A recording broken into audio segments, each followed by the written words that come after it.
The following message is from Dwayne the Mattress Guy from Mattress by Appointment, Hillsborough. Hey, Ryan, just calling in for Hoppe in the Morning. Your podcast's been killing it lately. Been loving it. Got the good vibes going. Nice job. That's right. We're doing 50 to 80% off retail. We've got the $25 down plan. Got to call me, text me. You know my number, 813-452-5555.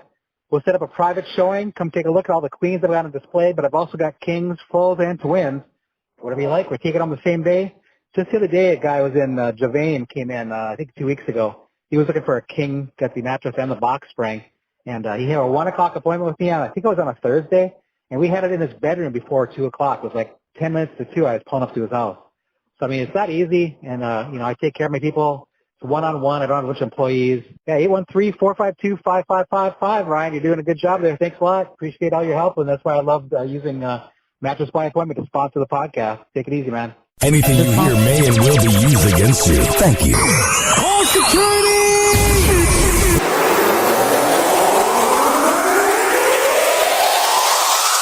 We met young Ryan Hoppe. Ryan. Okay, and your name? Ryan Hoppe. Okay, Ryan Hoppe. Where do you live? Arlington Heights. Ah, so you're from the rich north suburbs. What's going on, Ryan Hoppe? This is Tony Romo. Your buddy Ryan Hoppe. No one knows who Ryan Hoppe is. You never have to worry about offending Ryan Hoppe. Isn't he like 7 foot tall? He's 7 foot tall. He's a kid. He's a kid. He's got good mentors. And he's motivated. Hoppe Hour. Hoppe Hour. Damn, son, where'd you find this? He never holds back, and he speaks his mind. Welcome back to Hoppe Hour. This should be played at high volume, preferably in a residential area. Ladies and gentlemen, here it is, the most listened to radio show on the planet. Even the other stations are tuned in too. Oh, yeah. What's going on? This is Hoppe Hour. I am your host, Ryan Hoppe. Call the show. We are live on Facebook Live. We are live on Spreaker. Call me or text me. 856-49-HOPPE. It's 856-494-6773. You can tweet at me at Ryan Hoppe Radio. You can always email me. RyanHoppeRadio@gmail.com. When I tell you that it is always a party in my life, I am a man of my words. I would not lie to you. Also, go to RyanHoppeRadio.com for all the info. Man. Women will make you do crazy things. I can only speak for heterosexual men. I don't know what it's like when you're in other types of relationships. But let me tell you, there's a beautiful woman out there that you're really attracted to. You have a second little head, man. You have a second little brain.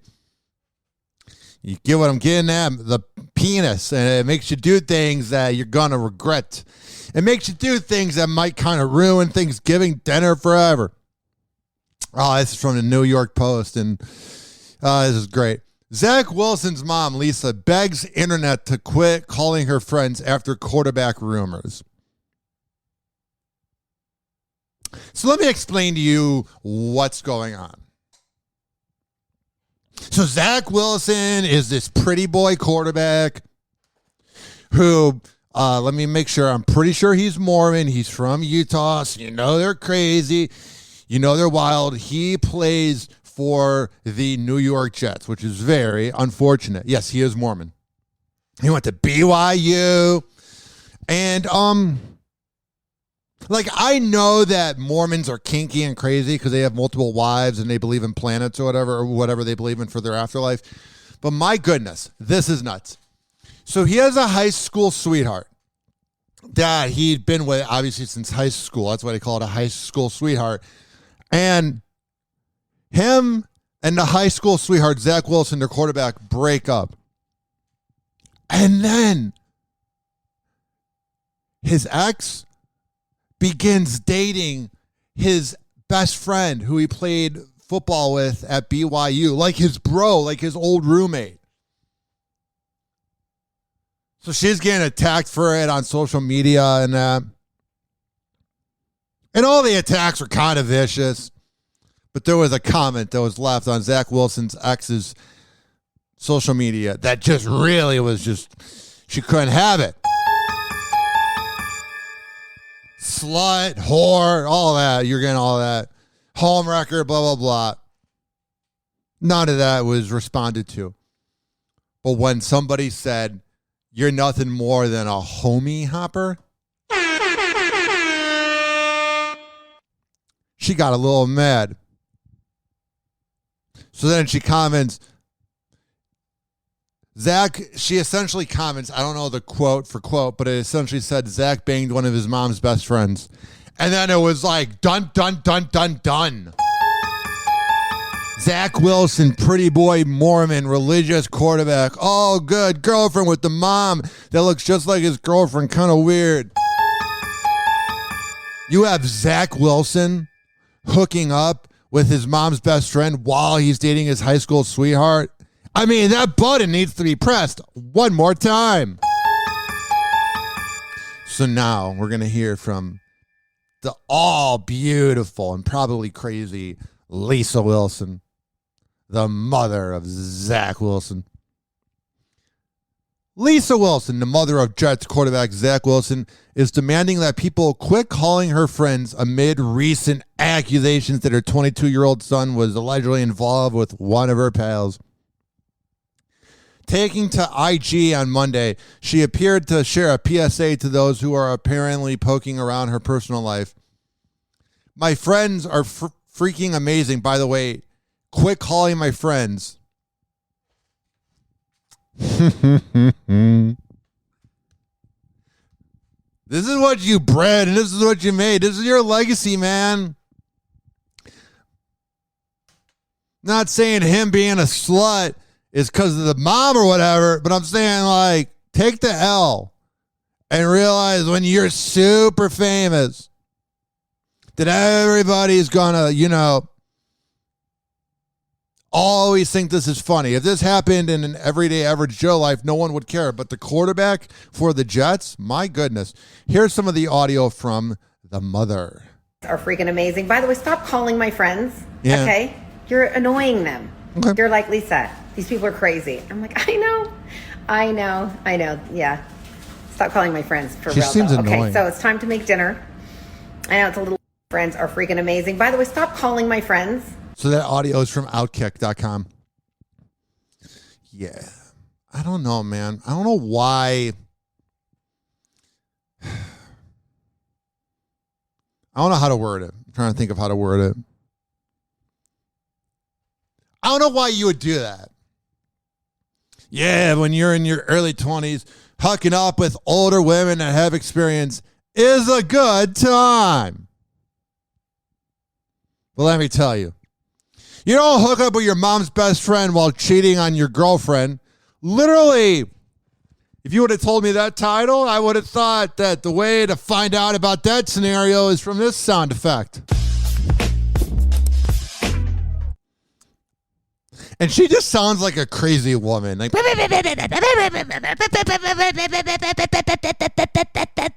what she sounded like. And when you're begging the internet to quit looking into it, you're just asking the internet, hey, do you want to continue to look into it subconsciously? Maybe you don't mean to do that, but when you're telling the internet over and over again, can you please not look into this? Can you leave us alone?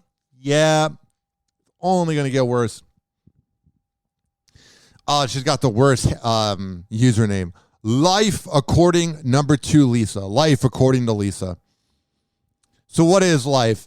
Having your spoiled brat average quarterback son cheat on his high school girlfriend with your best friend? That's how life goes down? Dude, I bet sex in Utah is unbelievable. Dude, I could only imagine the amount of action that like the Utah Jazz players probably get. Hell, even that baseball team there, they have that minor league team. My God, imagine all the girls you get. Because you have all the suppressed, beautiful women who literally are told not to have sex. And I don't know what the rules are for Mormonism, but I'm assuming that sex is shamed in the house, like all religions, blah, blah, blah. Wait till you're married. So you have all these rich girls who grew up in the middle of nowhere, and they go to a club because Utah and Salt Lake City is not that big, and they're drinking 20 beers because each beer there is 2% alcohol because they have it lower for some reason because Mormons just don't want to get turned up. Oh, but banging your mom's best friend, that's fine. I can imagine the action and the sex that is obtained by the Utah Jazz is a good time. So, life according to Lisa Wilson, mother of Jets quarterback Zach Wilson. She posts a screenshot of a conversation with her best friend. And I think this was pre-planned. She goes, hey, because you don't see the above text. It's like, hey, when you send a screenshot and you kind of you slide it up so they can't see the other parts of the conversation. That's kind of what it looks like. She kind of scooted it up. Takes 10 seconds to screenshot, but it's worth it so that you don't have to cut out the conversations to make it look like a natural screenshot. Because you don't want the screenshot to show everything that was in the conversation. We've all done it. Don't act like you haven't. The text says, and I quote, and this is from Lisa's friend. So I'm curious why the media is obsessed with your family. Is it because he plays for the Jets or because you live in Utah? There is literally zero media coverage of the other draft players and their families, and yet the whole media be watching everything y'all post or comment. Ha! Who the hell knows? That is a very good thing to know. That's what his mom wrote. It's not because he plays for the Jets. I'll tell you that. Insert friend here of Lisa Wilson. Because nobody cared about Sam Darnold. Even when Sam Darnold got mono, it was whatever. Nobody even really cared about Mark Sanchez. He was literally hitting on 17-year-olds, and it was barely legal. It was legal, but barely. Literally barely legal. No one cared. You had the foot fetish thing with Rex Riot. Now, that was a good thing, and we will play that later. But let me tell you, ladies and gentlemen, boys and girls, the reason everybody cares is because Mormons walk around like they are perfect. We're the different religion. We have no scandals. And that's just me being real. Religious people always walk around and they're like, and I'm not against religion. If it makes you a better person, that's fine. But if it makes you an entitled, hypocritical asshole, I don't like religion. It's not my thing. But let me tell you, ladies and gentlemen, boys and girls, that the reason that we are into this is because it's a real life pornographic film. Quarterback cheats on girlfriend with mom's best friend. Literally every video you see on the websites.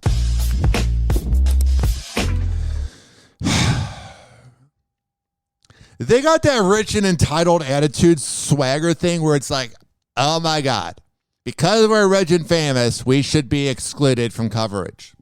No. You made it all about you, Miss Wilson, at the draft when he was drafted. You know, like when some players get drafted and some don't,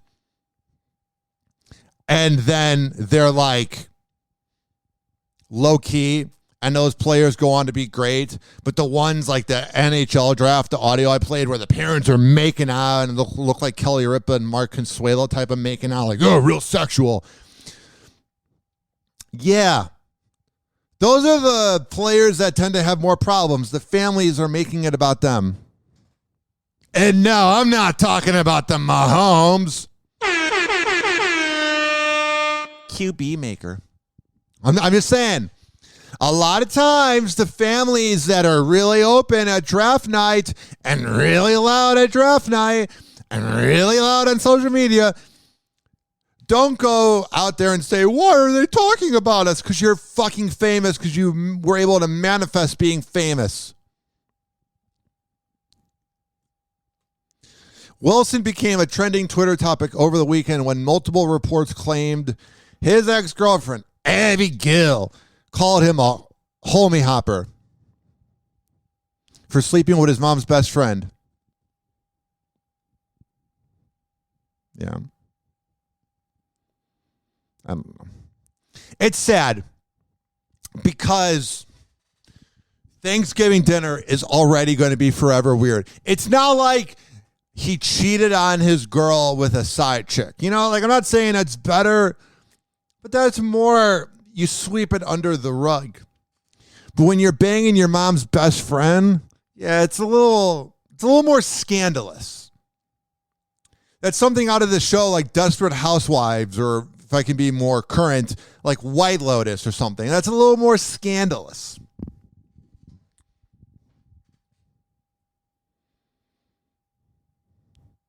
Earlier this week, Lisa slammed a critic. Yeah, she slammed him. Who asked about her parenting skills and that she has a fucked up family. She responded, okay, sometimes we need a sacrificial lamb. Don't be a dick. Yeah, I'm not in the mood. Yeah, I often post dick comment. I don't believe in cyberbullying. She needs to just shut up. Like, I'm not saying like, oh, the woman's not allowed to talk. It's not that type of shut up. Because you'll hear some radio guys be like talking about a female person in sports and they're like, yeah, it's a be quiet. That's because they're sexist. I'm saying she needs to be quiet because she's making it a bigger thing. Because she's replying to hate. All those dummies should have just got off of social media, not deleted it, but like suspended the account, deactivated it, and opened it up the first game of maybe not even the workouts, maybe not even the two-a-days, maybe not even training camp. First game of the season, whoever the Jets are playing, you have a little screenshot and it shows him and he's throwing a football and there's like a fire emoji and it says ready for the season. And you just go off the radar for 4 months. Yeah, they're playing the New York Giants on the 28th for preseason, the Falcons and the Jets. So you got good games there. Then the first game is against the Ravens. That's a good game. That is a good game at 1 p.m. beginning of the season. That is a solid game to begin the season with. So just go off the radar, as Kanye West says, but never takes his own advice. Go off the grid. There's a separate video of her talking about the dangers of social media. I swear, is everybody on this planet just projecting their own insecurities? Do you ever notice that? I don't know. And there's something really weird about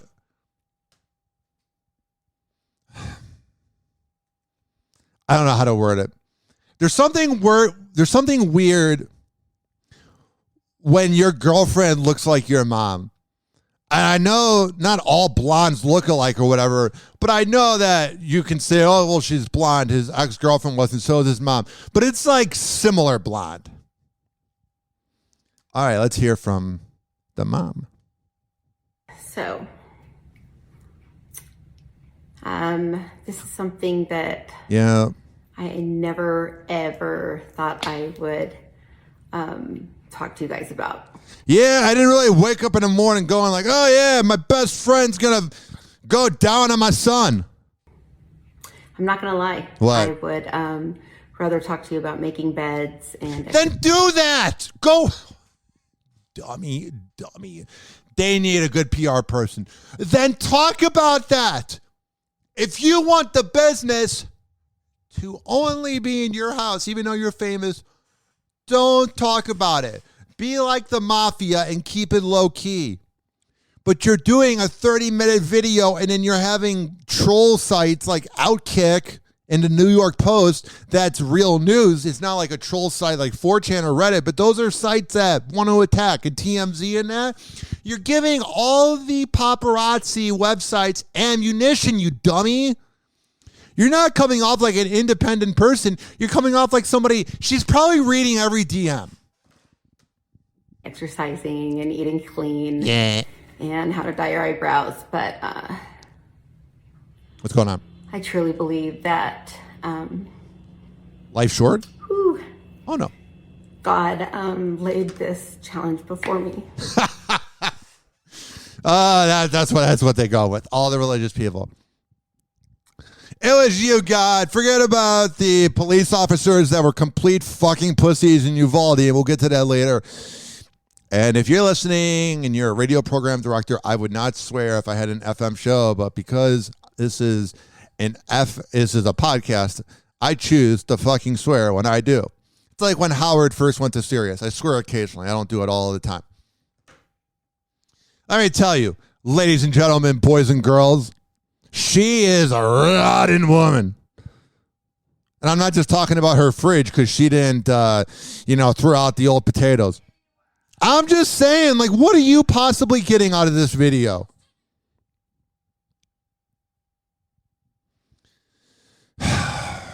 Oh, it's because of God that my son banged my best friend. What? With all the incidents, you got Uvalde, you got the Highland Park shooting. Where was God in those moments?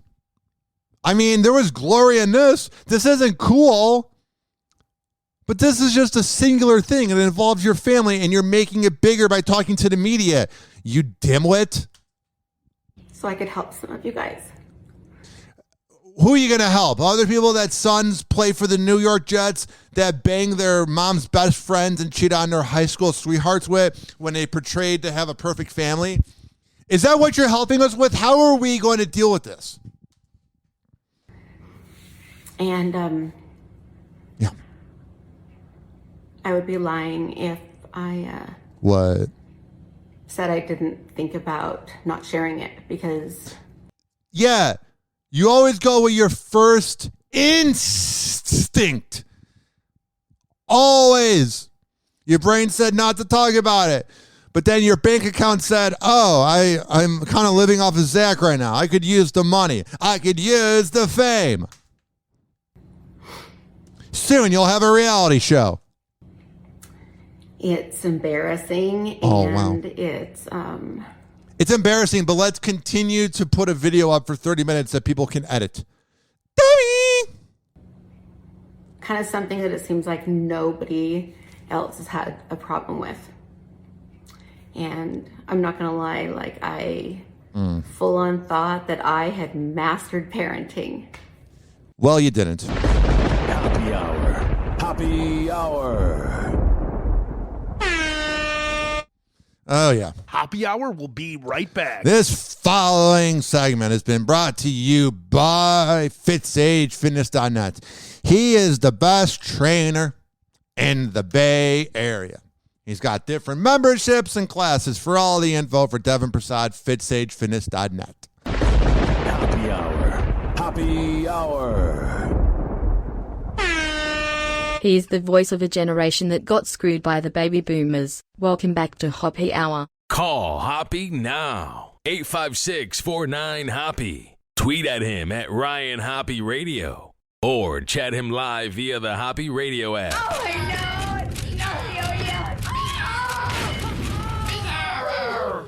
Oh, this little guy. Buddy, if I had a peanut, I'd give it to you. Bizarro, I love you. Bizarro, I love you. Hey, who's got a peanut for turtle face? Don't, he's allergic. They'll kill me. Welcome back to Hoppe Hour on Z Radio Live. Ladies and gentlemen, here it is, the most listened to radio show on the planet. Even the other stations are tuned in too.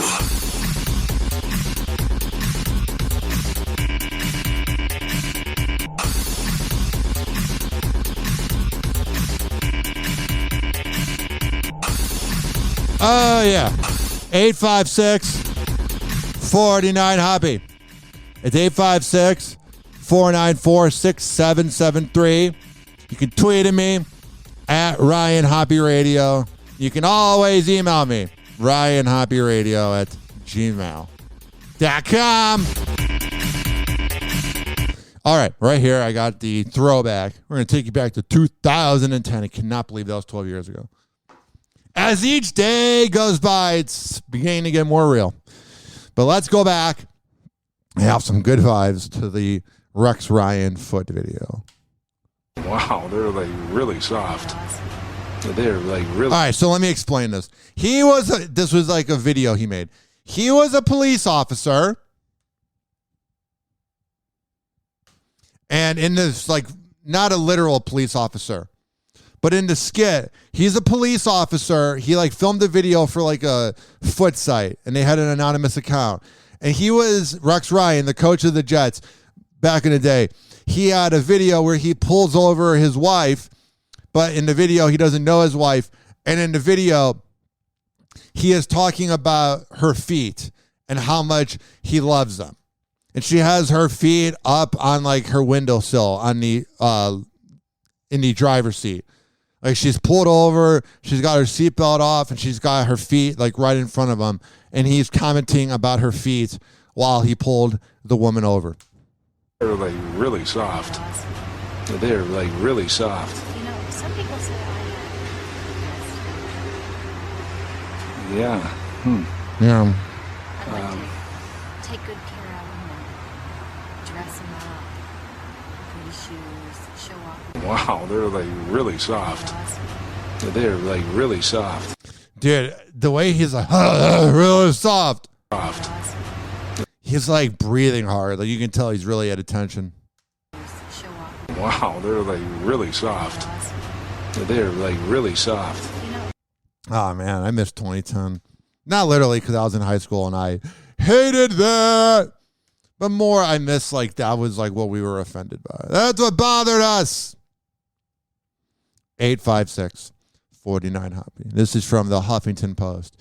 Facebook, TikTok are failing to protect LGBTQ plus users. GLAAD reports finds. I agree with that 190%. You literally go on like TikTok and it's like you see Jordan Peterson he's like comparing heterosexuals to animals. He's like, yes, the only people that should be having sex is men and women because that's how the planet wanted it. And you know guys like Jordan Peterson and Ben Shapiro that are so like anti-gay just want some penis at this moment. It's driving them nuts. Oh, Ben Shapiro would love some penis.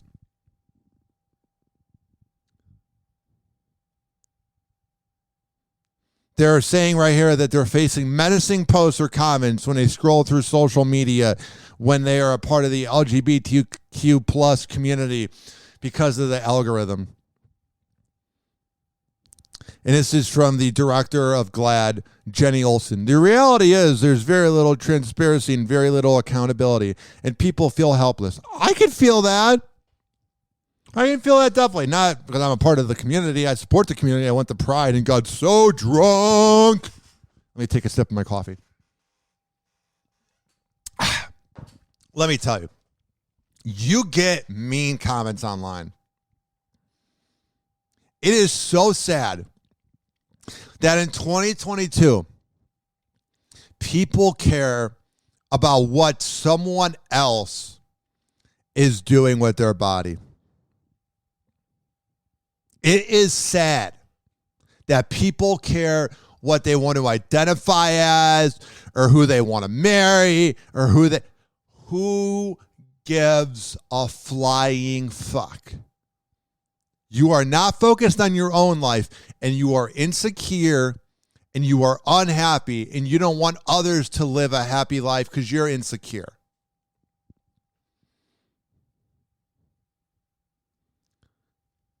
Los Angeles resident Peter Sapinski, a gay musician who said he faced harassment in the online gaming community, shared screenshots with the Associated Press of dozens of messages he sent to YouTube about users and videos that use racist and homophobic slurs. YouTube has responded to only some of the messages. Oh, yeah, because YouTube is so good about shutting down your video if you have copyright, but hate speech, whatever. Oh, screw you, YouTube. I'll continue to use you. Shut up! But I hate you, kind of like Chick-fil-A. Like every time I take a bite of that Chick-fil-A, I'm like, I swear God, or I think God would be the problem in this situation. I swear I'm not homophobic. That's better. If God is real, I really want to know like what he thinks of like gay people. And I'm not even going down like the route of those debates where it's like, oh, is God real or whatever, because he's not. But let me tell you, he's supposed to be this all-loving, amazing figure. And why would he care that a man and a man or a woman and a woman or whatever you identify as long as you're not hurting children or animals and it's consensual, why would he care what you do? Why? Tell me. 856-49-HOPPY. That's 856-494-6773. Maybe that's the problem. Maybe God is so busy on getting Roe v. Wade overturned and having everything go back 50 years that maybe he's overlooking the Highland Park shooting in Uvalde. Like, God is so focused on being hateful. I don't know. You know what I'm saying? Or is God a figure of fiction because 2,000 years ago they didn't even have paper, so they're like, why are we here? And they were hateful people. Because I don't even know where the Bible's homophobic. I know there's parts about man and a woman or whatever, and it's like, it's supposed to be Adam and Eve, not Adam and Steve. You would always hear a homophobic person say that. Adam and Eve, not Adam and Steve, okay? But what if God's not real? And what if this whole time religious people have been homophobic because they're projecting that they just don't like gay people? And I love when someone goes, I don't care if they get married or not. Just don't get married in our church. No one wants to get married in your church unless they're Catholic. And even then, a lot of millennials just kind of do it to make their families happy if they grew up Roman Catholic or Irish Catholic. I don't think I want to get married at the beach or anything. But let me tell you, ladies and gentlemen, boys and girls, there is nothing more boring than a wedding in a church. My God. 856-49-HOPPY. I remember 5 years ago when I dated my ex, she had like a religious friend who was waiting until marriage to have sex, and really they were horny, so they got married at like 20. Yeah, that was the culture I was around. I almost got married. And I remember that night, the groom posted on social media, we can't afford to go on vacation for our honeymoon, but I did just leave the Virgin Islands. Get it? Because he was not a virgin anymore. It's like, bro, go have sex, dog. That's what I did in my early 20s. I'm a little slut. But I'm saying, it was so weird. I don't know. Whatever. I saw this next headline here, and everybody was up in arms over it. Everybody was so mad. I didn't really care. Bob Dylan, 81, banned smartphones from his tour as he announces his first UK tour in 5 years. Bob Dylan has banned smartphones from his upcoming gig. The music legend, 81, revealed fans will be forced to lock their devices in specially provided pouches in order to fully enjoy his rough and rowdy ways show. Oh, yeah. When I think, and now this next line is no offense to Bob Dylan. I don't like his music. I think it's awful. But the same people that like Bob Dylan's music would think the music I like is awful. I don't like it. I think it's terrible, but I think it's good. It's just not for me. But let me tell you, ladies and gentlemen, boys and girls, there is nothing rough and there is nothing rowdy about going to a Bob Dylan show. This next sentence is more accurate. The Knocking on Heaven's Door Hitmaker. That's what they should name the tour. We'll play 4 nights at London's legendary Palladium, October 19th to 24th. Gig goers will be required to place their phone into a Yonder case, which is then locked in a way that resembles a security tag seen in clothing shops. Phones remain in the possession of the owner but cannot be accessed. In order to use the phone, the person must return to the lock and unlock station and then move to the phone access zone. Since its launch, the lockable bags have been put to use by such high performers, probably high as well, but high profile performers, including Dave Chappelle and Hannibal Buress. Dude, I'm not trying to be a dick because Hannibal Buress is funnier than me, but I think he's just famous because he exposed Bill Cosby. Because, like, he's decent on the Eric Andre show when he's playing the Ed McMahon to Eric Andre's weird talk show on Adult Swim. But I don't find that guy funny. And I know you're going to go, Ryan, but you're not funny. Sorry. Yonder bags are now mandatory in all of Chappelle's shows, which is good. I like that. The rest of the article goes on to tell about the other places Bob Dylan's going to play at. And that's fine because we do get listens internationally, but I don't think you would care. You get listens in London. 856, let me take a swig of this energy drink. 49 Hoppe.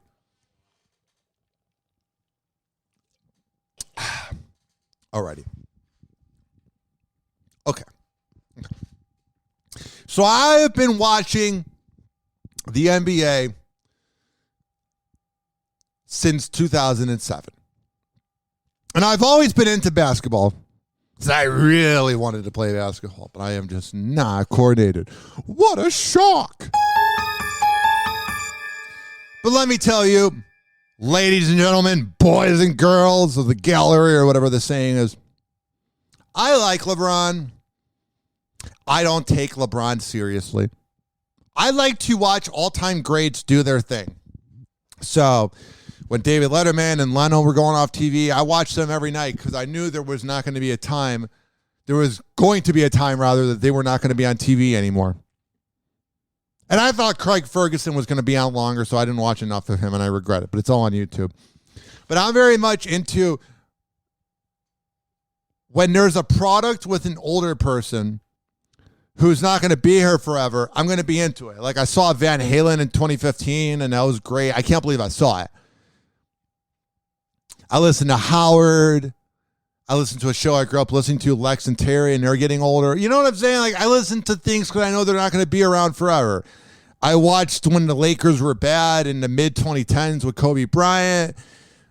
I watched bad. You get the point. I'm into older things.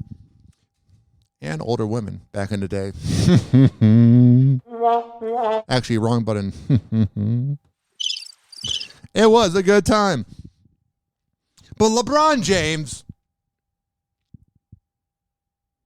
I am able to turn off my hatred for him because he was like the WWE of the 2010s, and the Miami Heat is some of the best basketball I've ever seen because you just hated when they were doing good. And they would be losing by 15 in the first half and then just blow out the Pacers in the second half or whatever, or the Celtics. So I'm not one of those America guys. Like, I don't take pride in America, but I'm also not leaving. Getting a call from my mom. She's driving in the middle of Cleveland, so I would call too because I would want to suppress the fact that I'm in Cleveland. My mom's from Cleveland, and she's visiting a friend there, and she's like, Ryan, I'm going back to Cleveland. I was like, oh, God. She's not moving there, don't worry. She ain't that dumb. She's not dumb at all. By me saying she ain't that dumb, I'm implying she's part dumb, and my mom's not dumb. Back to my point about LeBron. I've been able to turn off my hatred for him because I don't have pride for America. I want to live here more than any other country. The only one I would maybe move to is Canada. We signed up for front. Why is this happening? But I don't think I'm going to ever go to Europe. Not my vibe. I like America.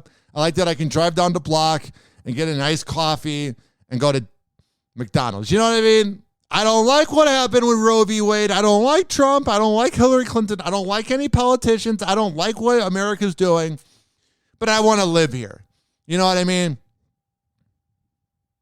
So LeBron James denies knocking our beautiful country by slamming Biden's effort to rescue jailed WNBA player, Brittany Griner from Russia, where she faced 10 years after pleading guilty to drug possession.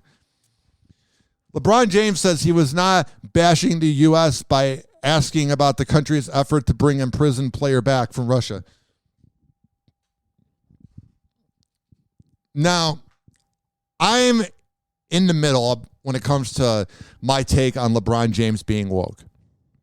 And here's what I mean. It doesn't bother me. Nothing bothers me. All I'm focused on is making money so I don't have to do radio for my whole life and I can retire in my 50s and go off the grid. I'm planning on having my 30s be really popping. I'm focused on having a healthy life with my girlfriend. You know what I mean? I don't care what anybody else does. So everybody would get mad about LeBron's opinions. I go, if you're cool with free speech, let him have it.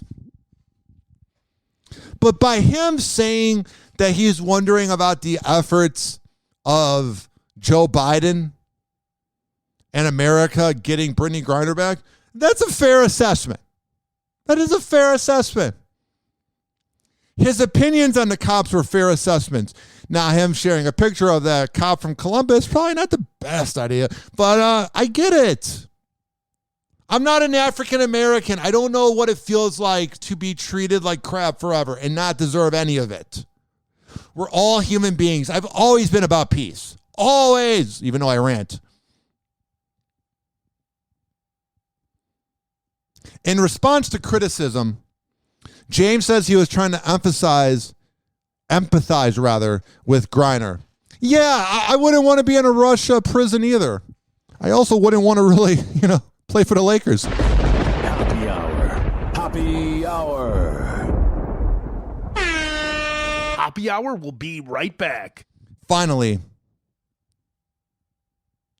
Griner's supporters have urged the White House to do a prison swap. Hey, can we do a leader swap? I'm just kidding. Honestly, I'm half kidding. I don't want Putin to be the leader, but man, I don't want Biden. This following segment was brought to you by Amir Academy of Martial Arts. Let me tell you, ladies and gentlemen, boys and girls, I went there last night. It was the best workout I've had in years. Here's why my workout at Amir Academy of Martial Arts was so good. Do you want to know why my workout at Amir Academy of Martial Arts was so good? Well, here's the concept of me doing a live read. I'm going to tell you. I worked out with my girlfriend. Now, we had a little bit of an argument at 11 a.m. that morning. It was not great, but nothing bad. But me and her are partners in real life and when we go to work out at the boxing gym. And last night, he has different workouts, Monday through Friday. And he's got workouts for kids, workouts for people that just want to work out, and workouts for people that want to be professional fighters. He's got different levels. Amir Academy of Martial Arts is badass. So check this out. Last night, the workout we did, because not every workout's the same. He's been doing it for 40 years, damn it. Amir Academy of Martial Arts is badass. 50 years, rather. We did sparring last night, and we were punching each other's hands. So you go jab, cross, uppercut. And my girlfriend would hold up those little flat hand things that you put your hands in, and I would punch it, and then it'd be her turn, and we did like 8 different variations of it, 3 rounds for 1 minute, and then a 5-second break. And it was therapeutic for our relationship. I didn't punch hard. Frankly, she punched harder because in between the punching rounds, you were allowed to punch the person on the chest, and everybody else was like punching their gut of the partner kind of lightly. And then my girlfriend's like, oh, we had an argument at 11 a.m. I'm going to punch a little harder. Now, I was very careful about it, but let me tell you, it's therapeutic. So if you're looking for something to do with your relationship, if you're looking for something to just do in general, go to Amir Academy of Martial Arts at amiracademy.com. Monday through Saturday, 2800 22nd Street North. And that's in St. Petersburg. Hoppe Hour. Hoppe Hour. Listen to me, Randy. It doesn't matter what you look like on the outside, whether you're white or black or Sasquatch even. As long as you follow your dream, no matter how crazy or against the law it is. Except for Sasquatch. If you're Sasquatch, the rules are different. Forget it, Meatwad. I'm a circus freak. That's all I'll ever be. Whatever. Call Hoppe now. 856-49-HOPPE. Tweet at him at Ryan Hoppe Radio. Or chat him live via the Hoppe Radio app. RyanHoppeRadio.com. Hoppe Hour. Welcome back to Hoppe Hour on Z Radio Live. Ladies and gentlemen, here it is, the most listened to radio show on the planet. Even the other stations are tuned in too. Oh, yeah. Welcome back to Hoppe Hour.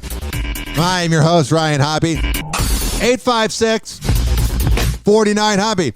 It's 856-494-6773. You can tweet at me at Ryan Hoppe Radio, and you can always email me, RyanHoppeRadio@gmail.com.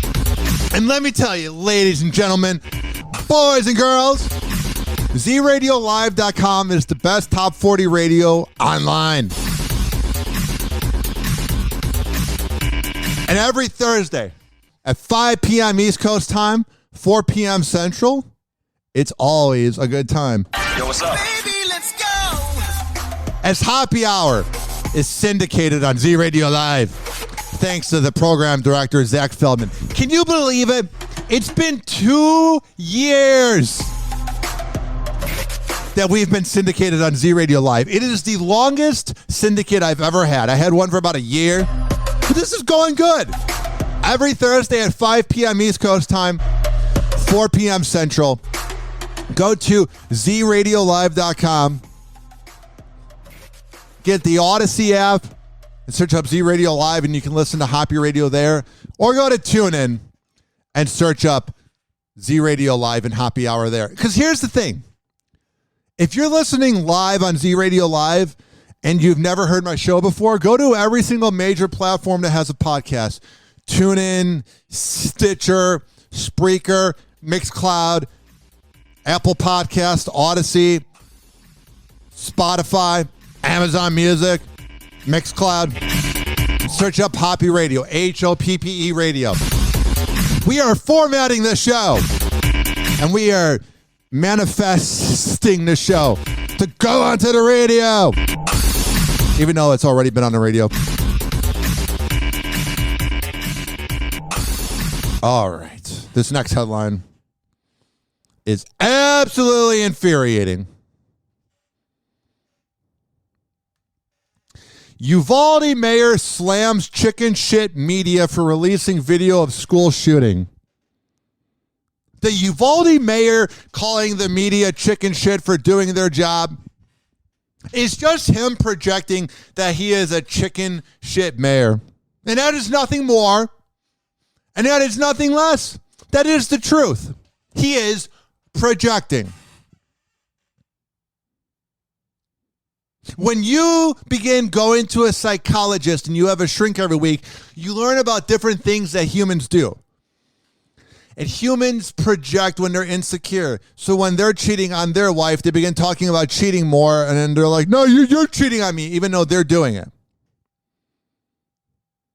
Or if your boss says that other people have said something about your work performance or whatever, but everybody else gets along with you, that's just your boss saying how he feels about you, but doesn't really want to completely crush your dreams because he wants you to continue to work there. So he's saying that other people said it when he's just saying, and that's about any job performance ever. Radio, McDonald's, Best Buy. If you're getting along with everybody else and you're doing a good job and all the employees like you, but then the bosses like some other employees have said something and you're like, I'm pretty sure I'm cool with everybody. Yeah, it's your boss saying he doesn't like you. Watch out. Hoppe is about to rant. But the mayor of Uvalde saying that the media is chicken shit is him projecting that he is a chicken shit mayor. The mayor of Uvalde, Texas, put the media on blast on Tuesday, calling it chicken shit for releasing surveillance footage that shows armed law enforcement officials standing outside a Robb elementary school classroom for over an hour as a gunman fatally shot 19 children. And this is the biggest problem. We had this at the Parkland shooting. That pussy of a security guard didn't do anything. All these losers, all these cops, and I'm not saying every cop is a loser, but they do defend their own man. All these people that want to be authority figures, mall cops, all that, it's cool when nothing's going down, but when it's time to actually do your duty and not have the duty be from going to the bathroom because you drink so much coffee, when it's actually time to get the job done and you hide, you only did that job to flex and be like, look at me, I'm a cop. Because you're a scumbag leech. You're a loser.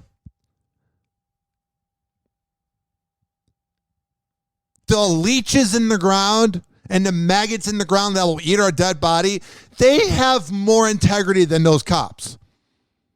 Because those maggots are just trying to live. You're giving them life when you're laying in the ground. These cops did nothing. Nothing.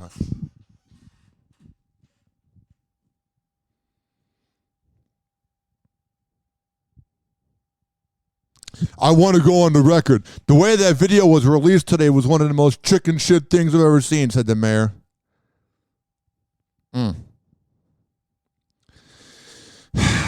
That's great and all, is to say that, but maybe it's more the things that are involved in the video that are more chicken. Just saying. It's sad. Because I don't know if I want kids, man.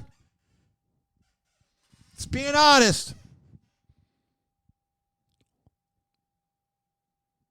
What has the world shown where you're like, you know what, millennials that are barely getting by and the boomers get to save all the money and then die?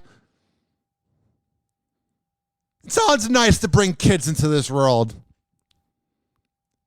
I don't know, man. You notice the only people that want kids are either people that don't know how to pull out or people that are rich that can pay for everything like Elon Musk. If Elon Musk was worth my net worth, he would want no kids. Population control. Yeah, we don't deserve to be on this planet. What have we done for this planet? Ruined it. ESPN apologizes for airing the fake Ja Morant quote from Ballsack Sports. Here's the problem, though. There's a few problems here. Literally, ESPN got a quote from something called Ballsack Sports. And second of all, Ja Morant has said some dumb things. So when the quote came out, it seemed believable. I didn't go, oh my God, it's so out of the realm. ESPN's This Just In suffered a low blow after running an entire segment on a fake Ja Morant quote, apologizing for the mistake on air Tuesday. In the fake quotes, which originated from the parody account Ballsack Sports, Morant claimed Michael Jordan would have just been another superstar in the NBA. If you put MJ in today's game, he's just another superstar, said the fake quote. We got me, Steph, Luka, Dame, Trey, and then guys like KD, LeBron, Giannis, Kawhi. It's just one superstar and a bunch of average dudes, you know? That average dude thing kind of didn't seem believable because that's literally him, a great player and a bunch of average dudes.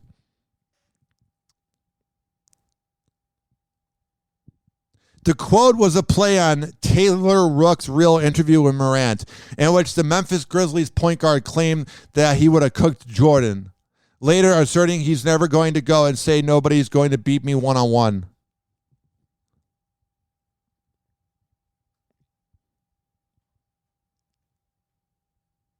I mean, man. ESPN is dead. ESPN, you could say what you want about Jim Rome, but when Jim Rome was there was kind of a political incorrectness. And you had Sports Nation with Chris Collins, or what's his name? Damn it, I'm drawing a blank here. Colin Cowherd. When Colin Cowherd and Michelle Beadle had that show, Sports Nation, that was edgy. Around the Horn was cool for a second. And it's not even because some people will go, oh, ESPN got woke. That's fine. The content just got really PC and not funny. So here is the apology from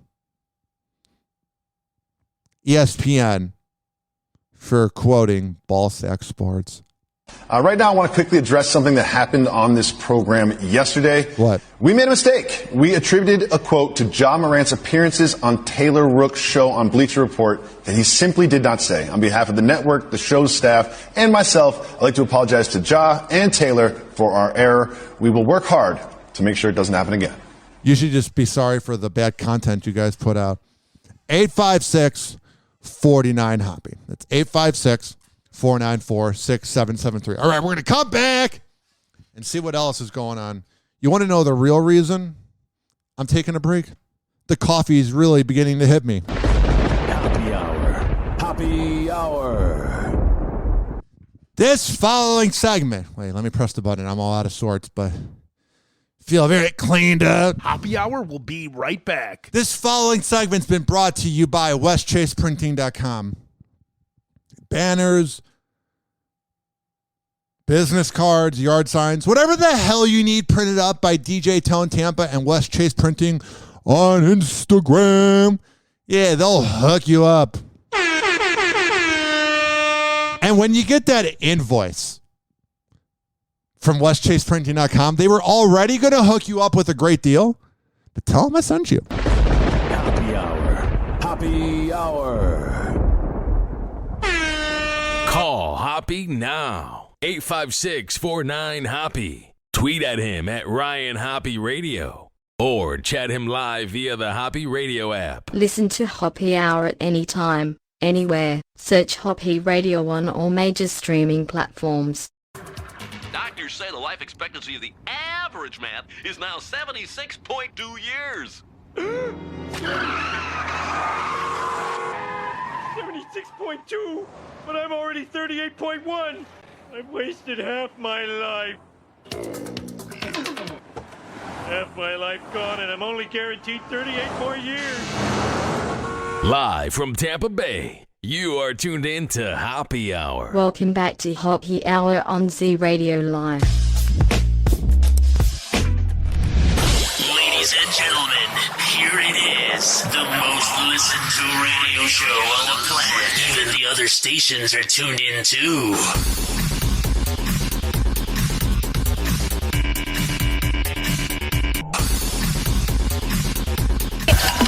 Get crazy. Yeah. All right, we got a situation. I'm the sweetest bitch alive. How is this 13 years old? After I have sex with a guy, I will rip their heads off. That always turned me on with J-Lo. I was like, whenever I have sex with a guy, I rip their head off. I'm like, as long as it's the head above my body, that's all that matters. After I have sex with a guy, I will rip their heads off. Because if you rip off the other head, you're going to have actual pain. You can rip off the head by my neck, but not the other one. After I have sex with a guy, I will rip their heads off. Go baby, go baby. Get loud. Do something crazy. Yeah, they really made a living out of that, didn't they? MTV Jersey Shore 2.0 production halted. Trouble on the shore. More trouble for MTV and its new Jersey Shore product as things have come to a halt less than a week after production began. Sources connected to Jersey Shore 2.0 tell us that the new cast of housemates was ready to let loose in Atlantic City. A house was already fitting with cameras, lighting, and security guards when everything suddenly came to a halt. We've spoken with multiple people connected to the show who say one of the only explanations to pull the plug so suddenly would be an issue with the cast. Either they just don't vibe or there was a behavior issue. Yeah. I mean, there was a behavior issue too on Jersey Shore in real world. It's not like they've ever really been real behaved. But let's be honest here. They were probably getting a lot of blowback from the other Jersey Shore cast members, and I bet they just Viacom And MTV was like, why are we doing this? Like, we didn't really think this out.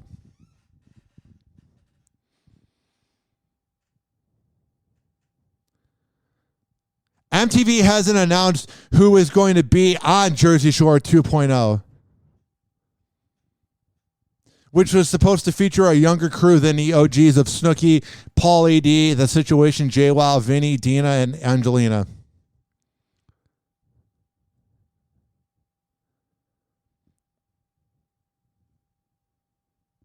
Speaking of the OGs, they are probably pretty thrilled 2.0 has hit the skids.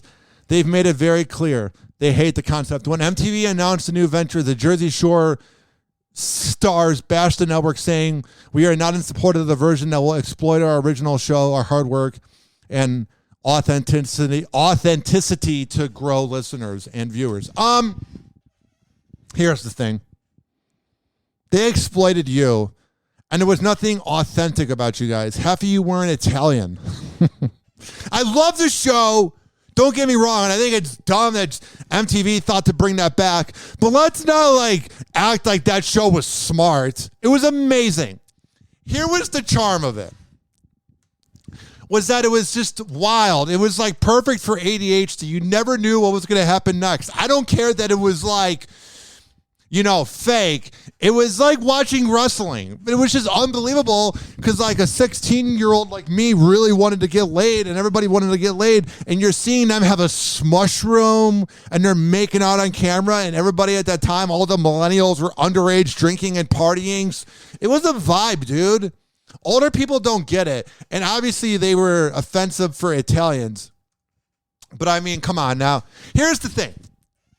I met the Floribama Shorecast, and I bought that one thick girl. I don't know if that's the right way to say it, but whatever. The blonde that's taller, the Amazon girl. I bought her a drink at Rest in Peace McDinton's, or as drunk girls say, you want to go to McDinton's? They add 9 syllables. They're like, let's go to McDinton's. When I saw the Floribama Shore girl there, I bought her a drink and whatever. We were talking and there's no personality, dog. There's no personality there. Nothing. They literally sat there and they're just on their phones or whatever. And I'm such a douche. I Googled her name and I looked up Floribama Shorecast and I was like, hey, Marie or whatever her name is. I'm just making that up. I know it was not Marie. And she's like, hi. I'm like, yeah, I'm a huge fan. You're the best part of the show. And then I looked up what the first episode was. And, I watched the first episode of Floribama, and that one girl, she pissed herself in bed. I was like, oh, wow, you guys are really edgy. Now, if you don't believe me that Jersey Shore was that great, here's some best ofs.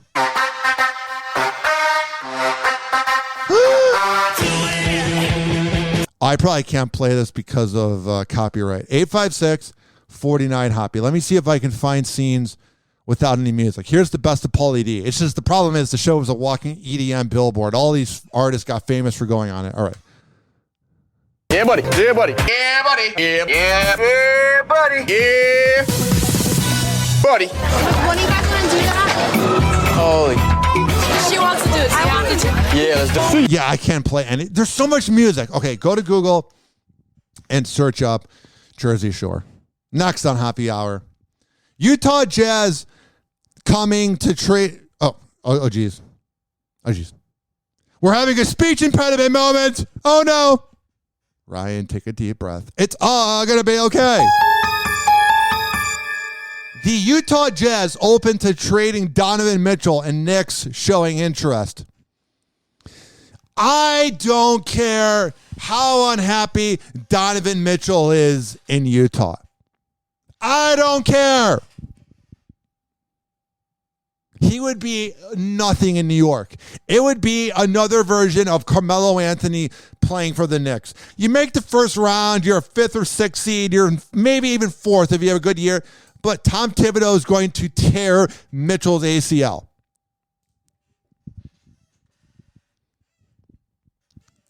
The Knicks and their fans can dream big. Donovan Mitchell could be head for the right offer. The Jazz, in the process of remaking their team after a disappointing first-round playoff loss, are listening to overtures for the guard.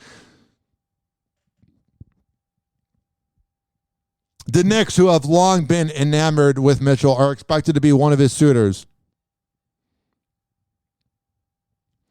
There are connections between Mitchell and the Knicks.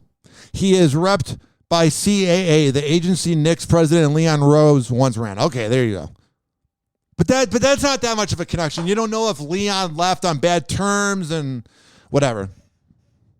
In the past, Mitchell has praised Rose, one of his agents before joining the Knicks, as the right man to lead his favorite team growing up.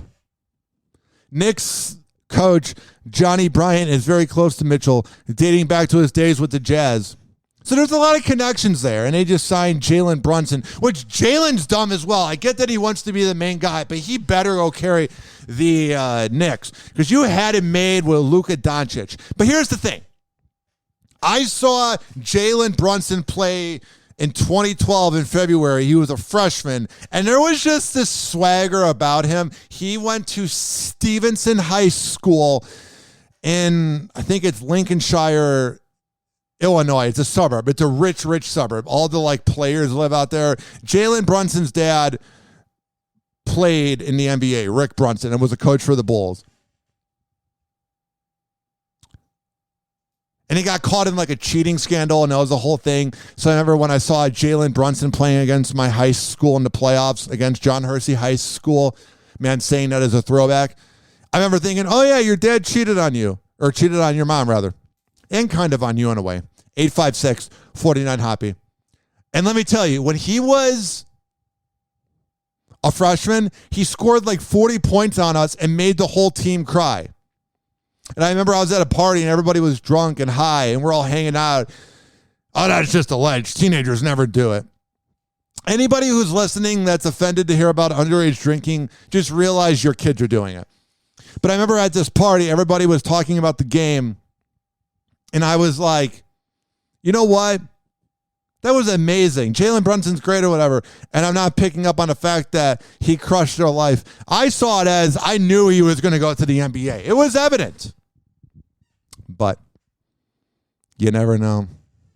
You know who else there's two people from my high school area that got famous. And it is a fascinating mix. By no means am I famous. I'm just known in the Tampa area slightly. Maybe known by 15% of the area. But I'm known. So you got me. Obviously, I'm a narcissist making about me first. And then Charlie Kirk went to Wheeling High School, which was the rival high school of John Hersey High School. Yes, Charlie Kirk, the dumb Republican nut job. And people might go, oh, you're just jealous that he's richer than... No. Let me tell you about Charlie Kirk real quick. Whatever you see on TV is not him. He would be in the corner at the underage drinking party all awkward. Why do I know that? Because I was at the underage drinking party that he was at. And I was talking to him because we both didn't fit in and didn't have girlfriends. And now this dude is the authority on life issues? Huh? Charlie Kirk, creator of Founding Point USA, is super cool? No. I was there. I remember when he got famous, he was speaking at the RNC, and I was like, this is not real. 10, 12 years ago, I was at a drinking party with you, and now we're here. It's weird. And this is not me trashing him. He's made a great living. It's infuriating. Some people might think I'm jealous or something. I'm not. It's more infuriating that he's promoting false news. I don't care. Anybody. I want everybody to have success in life. If you don't want other people to win, that means you don't believe in yourself and you're threatened by that person. And you know who else came from my town? Kyle Abrams. Now, if you're a millennial, he was on the show Love is Blind, which I have not watched on Netflix.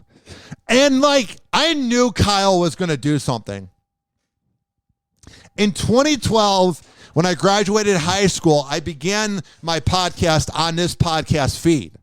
Now, it's gone through different variations. Hoppe Show on WHCM, 88.3 FM. Some shows I did at Dance Factory Radio in Chicago with Louis 2 Live, WNUR 89.3 FM, and my current podcast for the last 7 years that is One Best Podcast. And that's just a fact.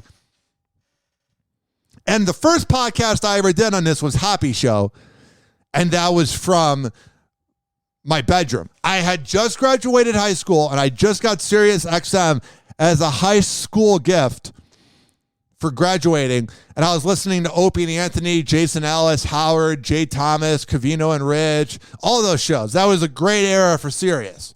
That 2012 to 14 Opie and Anthony era, unbelievable. So much fun. Ron and Fez, all those shows. So I would listen in my room and get influenced, and then I was doing a podcast on this feed, and I posted it on Twitter, and I kind of like a little bit of listens like that summer because everybody was like so fascinated. This was like early podcast. You got to remember, this was 2012, so who the fuck had a podcast? Everybody's got one now, but back then, nobody had it. Nobody. And it was awful. It's nowhere to be found. It was, I couldn't get a word out. Worst speech ever. And I tweet out the link that Kyle Abrams saw. He goes, hey, man, I see you listen to Opie and Anthony and 670 The Score as well. Because he's like a hardworking guy. Because like hardworking dudes listen to radio while driving around. And Kyle is a talented dude. So he goes, do you want to do a podcast together? So I went to his house, which is this was when he was living at home at like 20. And I was 18. Because I think he was going to community college at the time. And we did like 2 podcasts together. And then we just never saw each other again. But he's super cool, dude.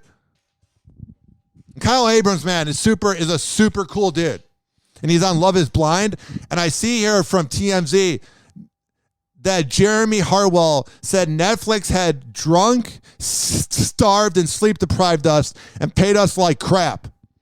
Yeah, I don't think you're going to really get treated well on a reality show. They're not going to give you Pedialyte after having a hangover and sliders and go, here, get sober and get drunk tonight or whatever happens on Love is Blind. They're going to want you to feel like crap at all times so you act up. I don't imagine them going, hey, make sure everybody feels comfortable, okay? Okay? No.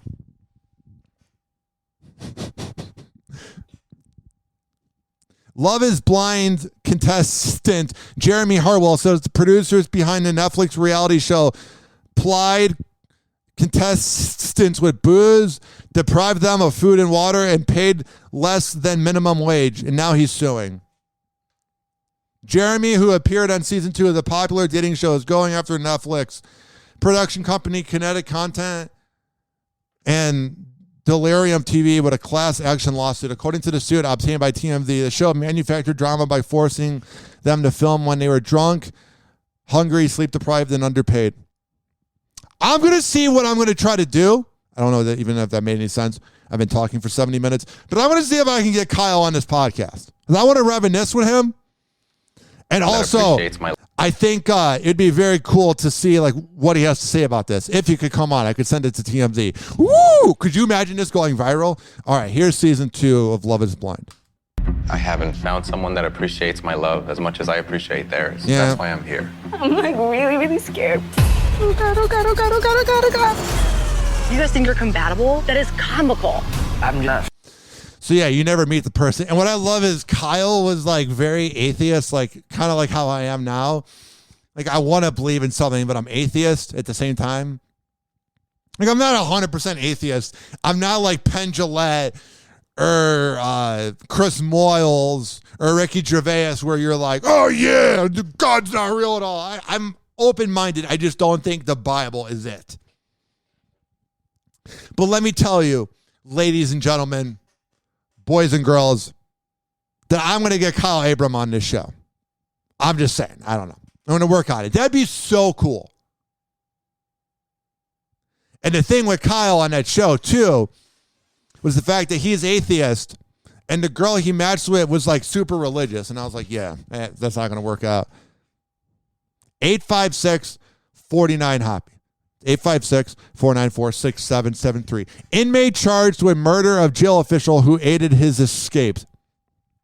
So this was that case with that prisoner that got let go, or he escaped and went on to run with one of the prison guards. The one that was like pretty, but you could tell she was kind of mousy and probably hadn't been laid in 5 years, and he's super sweet because he's a criminal and a psychopath. I felt bad for that case because they first said it was a suicide, but now they're accusing him of murder. Here's my thing. I think she probably fell in love because you're having a lot of time with them. You're with those prisoners all day long, dude. You are hanging out there a while. And he's not a bad-looking guy. He ain't handsome, but he ain't ugly. He's kind of guy like these dreamy eyes, and his hair's well kept.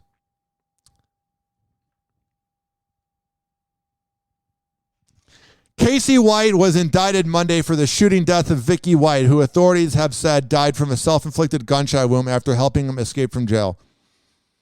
A prisoner who prompted a nationwide manhunt when he disappeared this spring from an Alabama jail has been charged with killing the corrections officer authorities said helped him escape and gave him a lot of blowjobs. I added that part. Casey White, 38, has been indicted on a murder charge for the shooting death of Vicky White. Lauderdale County District Attorney Chris Connolly announced Tuesday the pair's disappearance from an Alabama jail in April sparked the nationwide manhunt that came to a bloody end in Indiana, where Casey White was captured and Vicky White died. The indictment alleges that during the escape, while it caused the death of Vicky White, who died from a gunshot to the head, the indictment does not specify who shot the trigger. Authorities have said that she died of a self-inflicted gunshot wound. White will plead not guilty at an arraignment hearing, defense attorney Mark McDaniel said.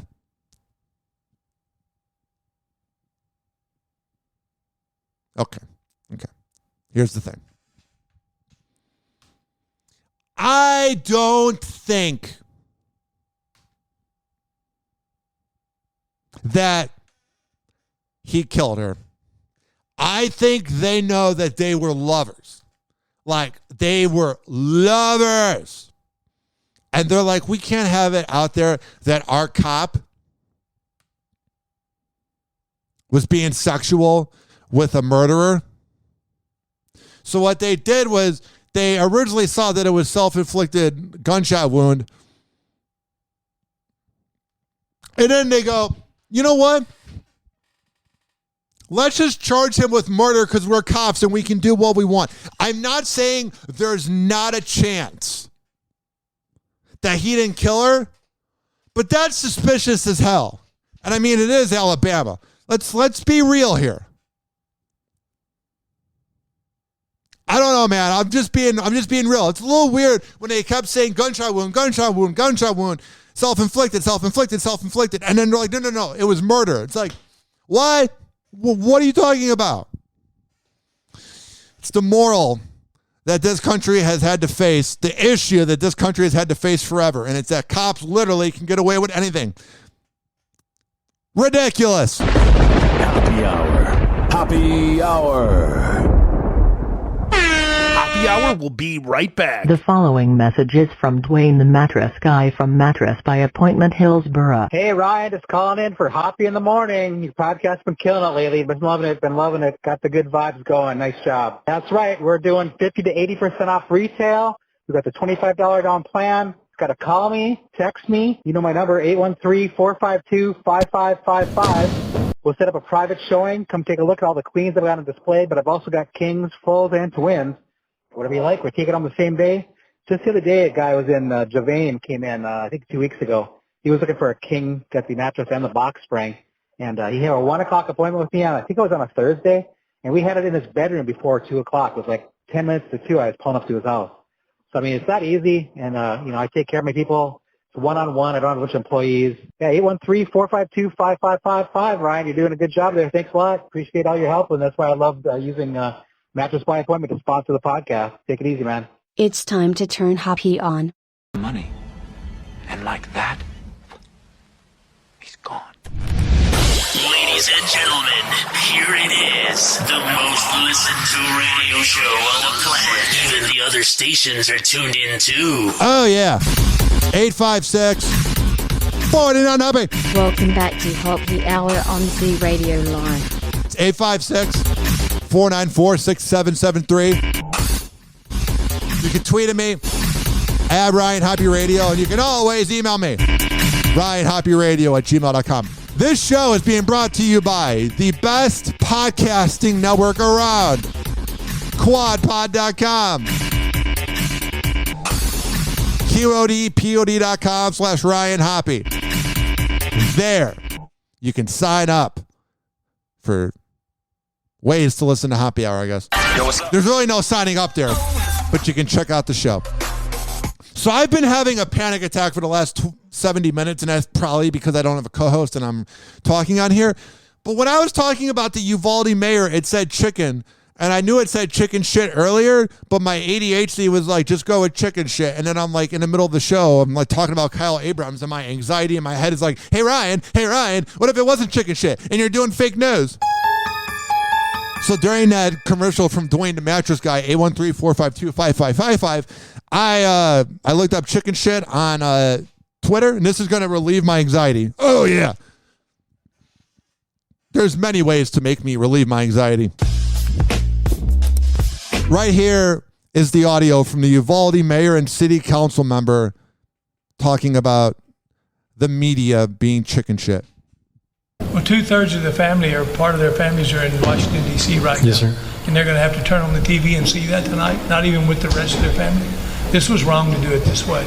The video needed to be released, but the family should have got to see it first. Appreciate it. Thank you, sir. The mayor said chicken, it was chicken shit. Yeah. To release that video the way you did it. That part of that video was not supposed to be in what they're doing on Sunday. That was not supposed to be there. They did that for ratings, and they did that for money. And that's the only reason they put that out there. What about the cops? Are they chicken shit? We're going to handle that.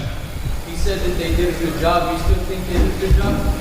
Adam, I'm not going to get into an argument with you on that deal. I haven't seen the video yet, but I can tell you that one of the officers you called that got grace in that deal, in that video, he goes back down that hall 3 times trying to get in that room. 3 different times. 3 different times. Ask everybody if they think that. I know what everybody thinks, and we need to let the investigation come through. Chicken shit. You got to get raised by sheetrock. Y'all were attacking the media. Y'all should attack you should attack them cops that did nothing. You're missing the point, Adam, because you don't want to hear but what you want to hear. I have said from day one that every agency that was in that hallway has to be accountable for their actions that day. Everyone. No one will be exempt. That includes local, school, federal, state. Everyone has to explain their actions that day. Everybody has. Oh, yeah, that sounds like a good time. Just want to be there, good vibes. You know what that reminded me of, that press conference? The movie Idiocracy. That would be like if, not president, not sure, because he was fine, but like the other people before Luke Wilson saves the day, that'd be like if they were talking about a shooting. I haven't watched the video yet. Why the fuck have you not watched the video yet, asshole? Reminds me of this scene right here in Idiocracy. Ladies and gentlemen, the President of America! President Camacho!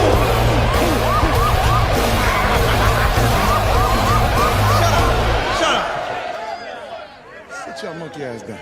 Chill out.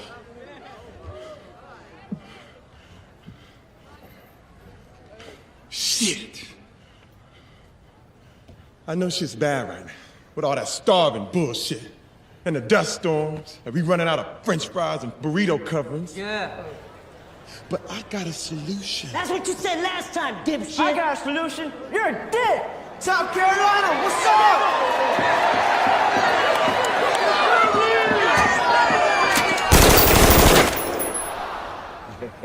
That's what I thought. Now, I understand everyone's shit's emotional right now, but listen up. I got a 3-point plan to fix everything. Number one, we got this guy not sure. Number two, he's got a higher IQ than any man alive. And number three, he's gonna fix everything. I give you my word as president. He'll fix the problems with all the dead crops. He's gonna make them grow again. And that ain't all. I give you my word. He's gonna fix the dust on the street. I give you my word. He's gonna fix the economy. He's so smart. He's gonna do it all in 1 week. President Camacho stood before the world and promised everyone that Joe would solve all their problems. I mean, if you didn't hear any similarities between those two, then you are just one of the reasons why Idiocracy was made. You're the person in the movie. You're not very smart. Oh, happy hot topic! All right, time for celebrity news. What the hell is going on with Cardi B? Cardi B is a hands-on mom. Yeah. The 29-year-old. She always seems like she's pretty hands-on. Cardi B is a hands-on mom. The 29-year-old rapper recently spoke with Vogue Singapore about how she has never hired a nanny to take care of her daughter Culture. That's what I liked about Cardi B, was she went off the radar last year. We didn't really hear from her. We didn't know what the hell she was up to, but she was being a mom. She made all that money off of WAP, which, by the way, WAP is one of the greatest songs ever because it's a good song and it offended everybody. And it really exposed the hypocrisy of a man can be like, I'm going to beat that P up, yeah, and it's fine. But then when a girl talks about her body parts, we're like, ew. 2020. I remember the first time I heard it, I was like literally eating meatloaf at a buffet. It was weird.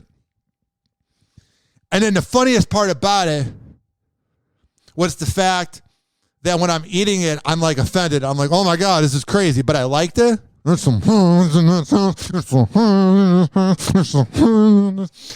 closest we're going to get to it being played because of copyright. But what I loved about it was now I listen to it and it's like, I can literally go, Kegels, yeah. Like that was when I began dating my girlfriend. I was like, what's a Kegel? And then I was like, oh my God, I love you. But that apparently wasn't always the plan. Telling the mag, there weren't a lot of artists out there who had babies at the beginning of their career. I didn't have an album out when I found out I was pregnant. Everybody was so nervous for my career and future. But I kept telling them, it's easy, trust me. I'm going to have a nanny and she's going to travel up and down with me. It's not even going to be a hassle. But when her and Offset's daughter came into the world 4 years ago, she immediately 4 years? Wow, time flies. Had a change of heart and only wanted family to be around her daughter, saying, when the baby got here, I couldn't even think about getting a nanny because I was afraid of anybody being around her besides my family. I've never had a nanny for Culture. The Bodak Yellow songstress admitted to the outlet that she's able to go without hired help despite her hectic schedule because of her strong family support system. It's something Cardi appreciates, but realizes she can't rely on it too heavily, adding, your parents have already lived their life and raised their kids. They are older and don't have the same energy as someone in their 20s. I'm never far from my kids because that's my responsibility as a mother. It's honestly pretty awesome hearing about a good mom, you know. 856 49 It's 856-494-6773. You can tweet at me at Ryan Hoppe Radio, and you can always email me, ryanhopperadio@gmail.com. Johnny Depp is taking shots at Amber Heard in his music nearly a month after winning his defamation case against her. Do you find that Mr. Depp has proven all the elements of defamation? Answer, yes. The Sunday Times got an advanced listen of Johnny's new album with Jeff Beck, and according to their review, some of the lyrics are seemingly targeted at his ex-wife. The Times reports that Johnny wrote 2 original songs for the album. One, titled Sad Mother Effin' Parade, where the actor sings, "You're sitting there like a dog with a 7-year itch." Of course, a 7-year itch is a belief that romance in a marriage dwindles around the 7-year mark. Johnny. Okay, this is so uncool. I think it would have been awesome if he just made great music about life, but now that you're talking about your ex, you're literally showing why you guys went to trial. You're not innocent either, douche. Amber divorced after 15 months. Yeah. In the same song, Johnny also sings, "If I had a dime, it wouldn't reach your hand." Her money's going to be reaching your hand soon. She just needs to find the money. I don't think she has the money for how much she needs. Like, let's say it's $5 million. I think she owes him $1 million. She probably has $700,000 altogether in her bank account. I see her being rich, but I don't see her being that rich. Fans think this lyric refers to Depp's lawyer's claims that his legal battle against Amber was never about money. Mm-hmm. This case is about telling you his story and the truth about what really happened. It is about restoring his lost reputation. Fans will get to hear the full track soon. Johnny and Jeff's new album, titled 18, is set to be released July 15th. I'll be there buying it. Not at all. 856-49-HOPPE. That's 856-494-6773. You can tweet at me at Ryan Hoppe Radio. And you can email me, ryanhopperadio@gmail.com.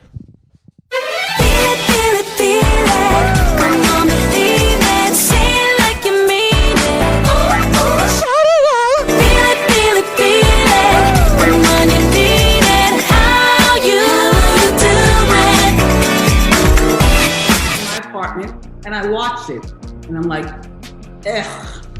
Wendy Williams is not giving the final episode of her namesake talk show her stamp of approval. Karma! I love it. Oh, yeah, I love it. During a candid interview with the New York Post, the TV personality admitted that there was, quote, nothing she liked about how the Wendy Williams show ended back in June.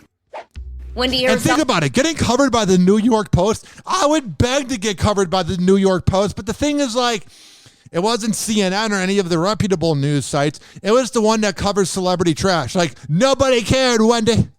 Did not appear on the final episode, and she wasn't a big fan of not being involved. Got it. In my opinion, they should have done it with the Wendy Williams show, not these other people on the Wendy Williams show. Maybe it's because they hate you and they just wanted the show to end. I think that's probably what it was. Oh, you were so innocent in the situation. I bet you were so much fun to work with. Pass the cocaine.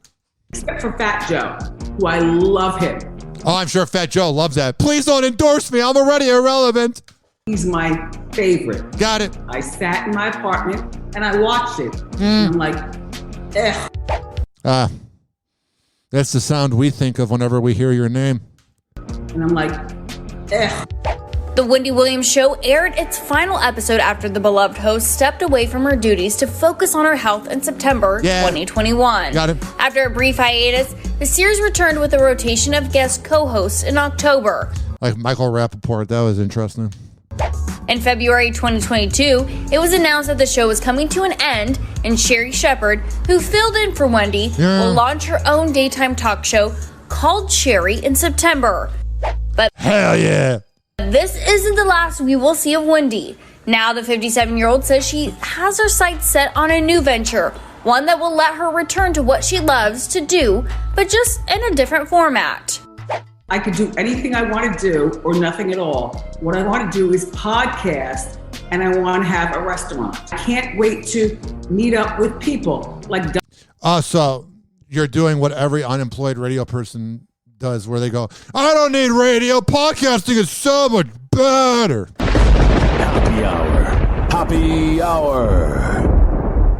Happy Hour will be right back. Oh, yeah, this following segment has been brought to you by Rich Keeley, Master Barbershop. When I tell you that Rich Keeley is the best barber around, I'm a man of my words. I would not lie to you. RichKBarber.com. You got to sign up for an appointment when you go to RichKBarber.com now. You can't just, like, show up to Rich Keeley's place and be like, hey, how's it hanging? No. You got to sign up. And you might have to wait a few days. You may not get the haircut when you want. He may be booked up, but trust me, those 4 days that you wait, you're going to look amazing.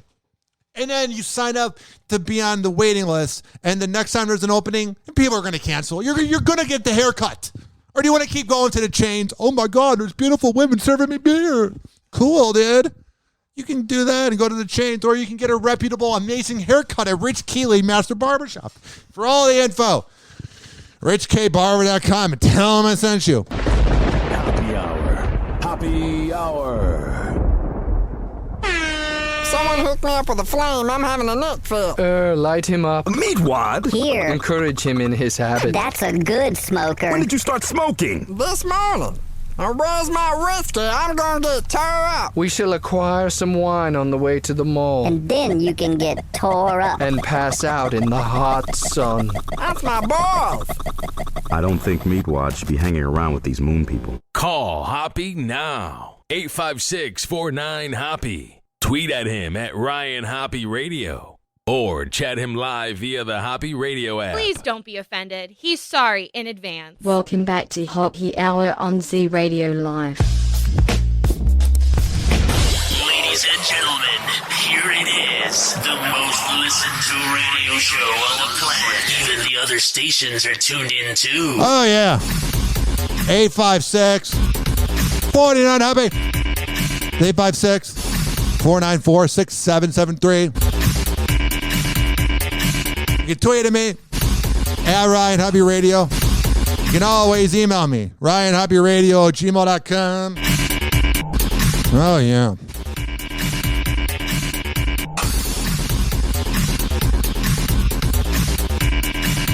Whoa! Happy Hot Topic! Us for over $100 million, and we're leaving our fate in the hands of 12 random people. What if they hate us? Khloe Kardashian addressing her fear surrounding the family's lawsuit against Blac Chyna. Yeah, you know Blac Chyna was real close to bringing down that empire.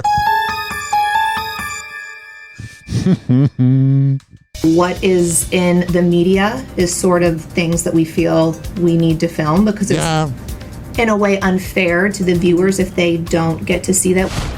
Yeah.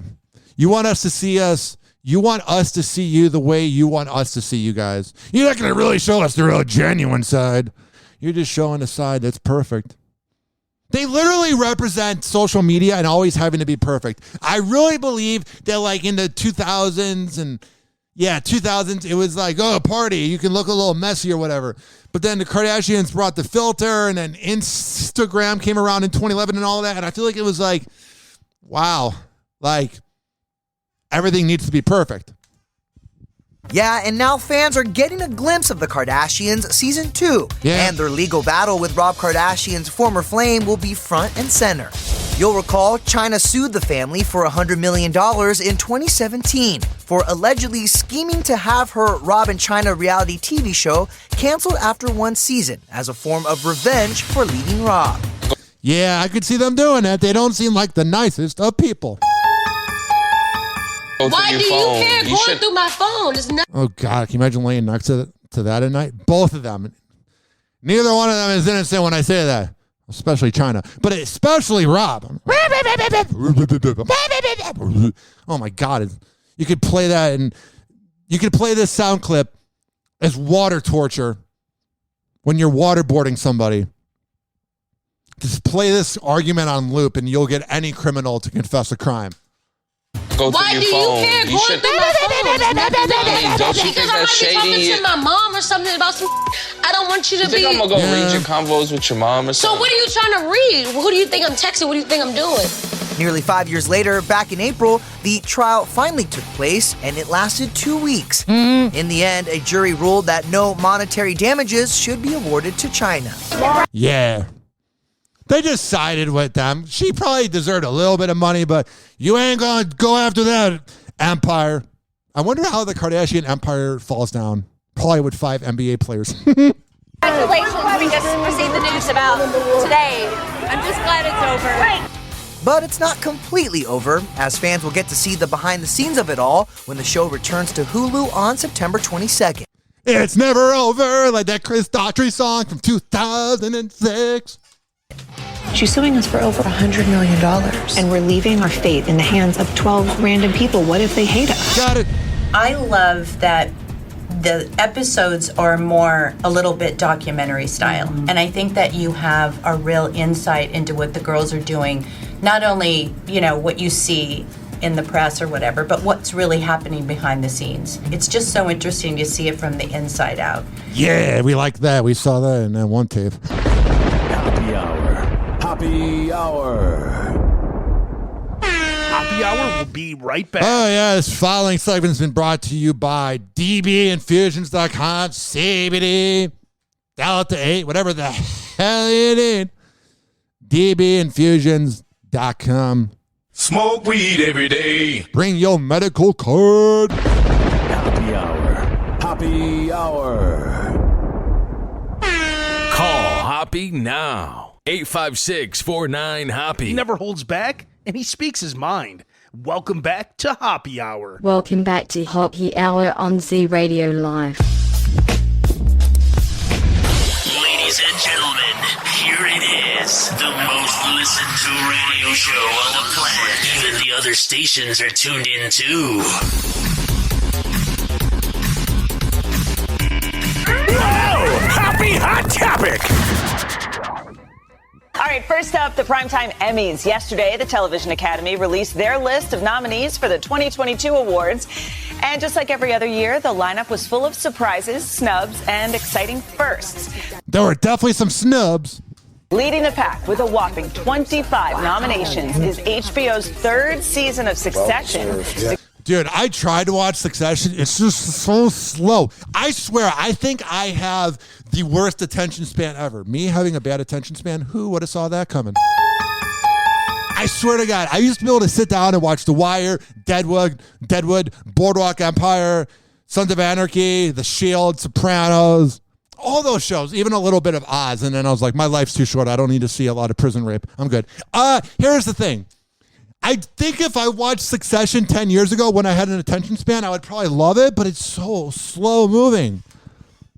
Cast earned multiple nods in categories for Outstanding Lead and Supporting Actor and Supporting Actress. Meanwhile, Netflix's dark South Korean series Squid Game is making history as the first non-English language show to score a nomination for Outstanding Drama Series. My thing with this, I thought that show was terrible because it's not for me.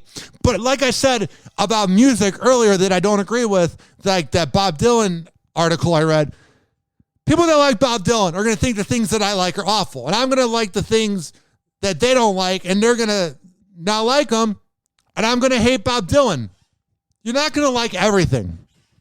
People that like slower podcasts, like a murder podcast, probably aren't going to want to hear me rant. But people that are going to want to hear me rant and be like, I don't want to hear those pretentious liberal podcasts. It's all about demographics and what you like. You know what I mean? I like watching adult cartoons and gang shows and Power and Sopranos and all the shows I just gave a list of a few minutes ago.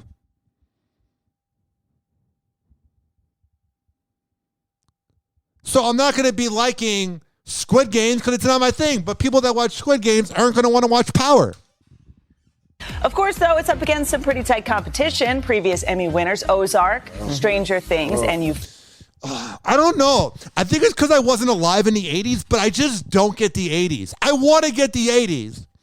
I like Living on a Prayer. Like, it's a good song. I like Bon Jovi. I like Back to the Future.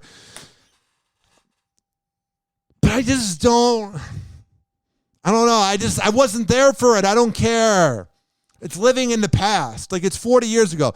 The amount of time between 1982 to 2022 is 1942 to 1982. Like, it's been 40 years. Euphoria are all in the mix this year.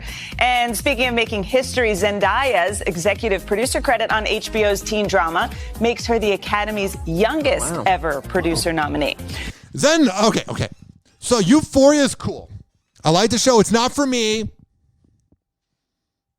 But it's like a Gen Z, millennial, female, or LGBTQ plus member version of The Wire. Like, it's slow moving, it's boring, but it's really good. Like, there's a scene when Zendaya where she's high on heroin and she's begging for product. Or no, she owes the woman from Baskets, the show with Zach Galifianakis, and rest in peace, Louie Anderson. Remember that weird woman that I interviewed, and she was super cool? I forget her name. I forgot the name of a guest. But I interviewed the weird girl on Baskets back in 2016, and she plays a drug kingpin in Euphoria, and Zendaya owed her money. And there was a scene my girlfriend showed me where they were doing a thing, and Zendaya sitting at the table, and the girl from Baskets is like, where is my money? And she's like, I'm working on it, blah, blah, blah. And she has this line where she goes, well, why don't you use your skills from your body? And she was essentially saying, why don't you become a hooker? And she was saying, you have skills that other people don't have, like saying you have a vagina and that. And she's like, well, you could do that to make some money. And it was a very chilling scene. The actor is Martha Kelly. Yeah, Martha Kelly came on Hoppe Hour in 2016, right when Baskets was on TV. Like when it was getting a 0.5 share and no one was watching it. I interviewed her because she had a marthakelly.net website, and she was a comedian out of Austin, Texas. Super sweet. Did my podcast for like 25 minutes, but it's been awesome seeing her blow up. So over in the world of comedy, this year's breakout new sitcom Abbott Elementary earned a nom for its debut. That looked awful. Season, but it's going to be up against last year's big winner, Ted Lasso. Dude, I just find Ted Lasso to be like the Office of Apple TV. It's okay, but it's so overhyped. Jason Sudeikis and crew are back for another shot at... Let me see what else is being nominated. Barry's good. I need to watch that new season. That was my quarantine show. Curb Your Enthusiasm, and I don't know what Hacks is, but it looks terrible. Sudeikis and crew are back for another shot at that little gold statue. Plus, the Emmys are remembering actors we lost this year, with posthumous nominations going to both Chadwick Boseman for his work on Disney Plus's animated series What If, and Norm Macdonald thanks to his last stand-up special called Nothing Special. He also needs to be applauded for playing the pigeon on Mike Tyson's cartoon on Adult Swim. All right. You might not believe me. You might be going, you know what? I can't imagine him doing a pigeon. Can be funny. Here is the uncensored pigeon from Mike Tyson's Mysteries on Adult Swim. Let me see. So it's essentially Scooby-Doo, but Mike Tyson Scooby-Doo, and they drive around in like a van like Scooby-Doo. It's a parody of Hanna-Barbera cartoons. It was on for like 5 years on Adult Swim.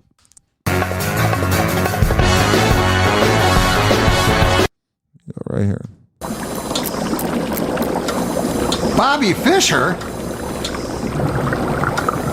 Where the hell is his brain? It's a guy in water that didn't have a brain. Seriously? You're kicking me out of your house because of your fucking bites? You were the fucking heavyweight champion of the world, and now you can't stand a little itching? You can't put some goddamn calamine lotion on there? Well, fuck you. Man, how did he die young, man? Legend. I'm gonna go find a better place to live. Without a fucking shitty ghost. Hey. With a fucking hot Asian. I thought you people were my friends. I hope y'all die. Rest in peace, man. Here's him waiting at the bus. Whew, well, this sucks. Whew, probably gonna freeze to death out here. He's going on his phone. Phone dies. Didn't even charge my phone before I left. Fucking shit! Thank God Now to NASA, taking us into a new frontier of space exploration, releasing more stunning images from its new Webb telescope. All right, go Google that. It's really crazy. It looks like a Photoshop job, but it's real. Hey guys, it's Allie for Hollywood Life with your news in entertainment. Let's jump into it today with Mickey Rourke because he revealed he's not a fan of Tom Cruise. Yeah, Mickey Rourke doesn't seem like he cares anymore, and he probably wants attention, and he's getting it. During an interview on Piers Morgan Uncensored, the 69-year-old was asked what he thinks about Tom Cruise's Top Gun sequel and how... I feel like that's where Piers Morgan belongs, is like doing a show where he gets celebrities that don't care about being canceled to say outlandish things. Replacing Larry King? Nah. Being a news anchor? No, but being a hack? Hell yeah. How it grossed over $1 billion. Well, Rourke replied, the guy's been doing the same effing part for 35 years. I got no respect for that. I don't care about money and power. He then went on to explain that he wants to be like actors Al Pacino, Christopher Walken, and De Niro's early work. Before wrapping the subject, the wrestler actor said that Tom Cruise is irrelevant in his world. Oh, yeah. That's Mickey Rourke projecting. Oh, yeah. Hey, guys, did you guys hear about Mickey Rourke? No, everybody was talking about Top Gun. Top Gun, too. Everyone always says crazy shit on Piers Morgan. Switching gears to Yellowstone star Koryonka Kilcher, who was... I want to watch that show, but my life's too short. There's too many episodes. Like, you look at it, you're like 120 episodes or whatever it is. I'm making that number up, but it's a lot. Charged with fraud after collecting $100,000 in workers' comp benefits. According to Variety, Kilcher allegedly collected $96,838 in benefits after injuring her neck and shoulder while filming Dora and the Lost City of Gold. However, that sucks. Investigators with the California Department of Insurance claim that she worked on Yellowstone during a time she claimed she was disabled. Okay. Good for her. Yesterday, the department... Don't care. 856-49 Hoppe. Hey guys, it's Allie for Hollywood Life with your music roundup, starting with R. Kelly, because despite everything that has happened, he actually has a fiance. According to the documents obtained by Hollywood Life, Joycelyn Savage wrote a letter to the court last month claiming to be engaged to the disgraced singer, and that she... Dude, how much of a psychopath does R. Kelly have to be to pull this? You know what I mean? He literally was able to get his victim to want to marry him. Dude, he's got to have had some godlike complex where he just hypnotizes these women. I mean, seriously.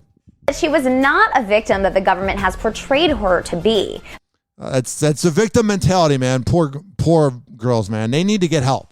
The 26-year-old wrote that her relationship with R. Kelly was amazing and that she still supports him to this day. Recall the 55-year-old artist was sentenced to 30 years on sex trafficking and racketeering charges this month.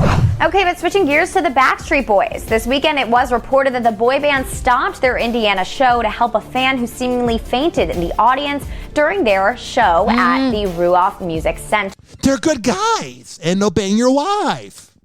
According to the Indianapolis Star, the moment came towards the end of the show when Nick Carter, Howie Doro, AJ McLean, Brian Luttrell, and Kevin Richardson were performing That's the Way I Like It. And not too long after, a woman near the front of the audience had some sort of emergency, leading the group to immediately stop the show. A TikTok video from the account Jay McClure showed the aftermath as AJ told the audience to give the fans some space. It's really good to see artists being more mindful about their fans' well-being. All right, and now let's get into Justin and Hailey Bieber because they definitely seem to be having the best summer ever together. Yesterday, the lovely couple was spotted showing off all the PDA during their vacation. Oh, I'm glad they're showing off PDA. You got to make sure Bieber's face is okay, man. Also, I don't think they're having the best summer because isn't he all messed up? Mm-hmm. Oh, also, what I'm about to rant about, yeah, if this happened to any other... president's wife, like, can you imagine if Melania said this? We'd be crucifying her, but it's Joe Biden. Jill. When you say the name, it sounds like you're saying Joe Biden. Morning, First Lady Jill Biden facing criticism after telling a group of Latino voters they were, quote, as unique as breakfast tacos. That's nice. Sounds like the dementia runs through that house. Like, you know how, like, Nancy Reagan, you can see in videos, she was taking care of Ronald when he was speaking and he had dementia, and you can kind of see that, like, she was there taking care of him. If you have her with this mindset, she's not even doing the Weekend at Bernie's routine of carrying the old man around because she's another version. It's literally, they have the same name. Joe Biden, Jill Biden. Joe Biden, Joe Biden. Hey, it's Joe and Jill Biden. It sounds like you're saying Joe and Joe Biden. They're the same person. It's Joe Biden with a vagina. Diversity of this community, as distinct as the Bogotas of the Bronx, as beautiful as the blossoms of Miami, and as unique as the breakfast tacos here in San Antonio.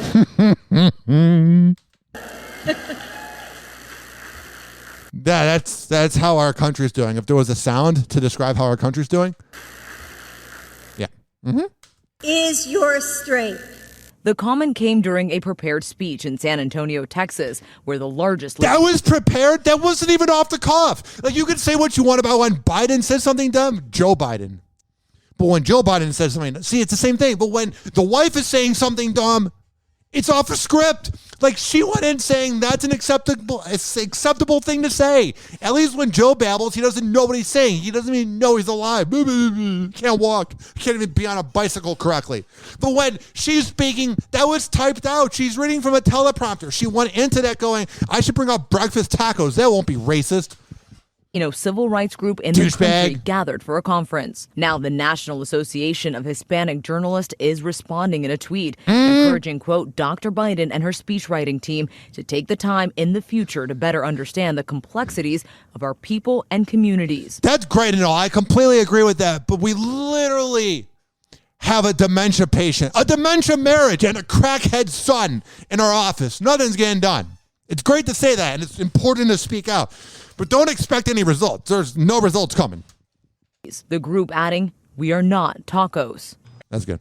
And as excellent as an enchilada. Laura, this is so offensive. Political commentators on cable news quick to react. Oh, shut the fuck up, Fox News.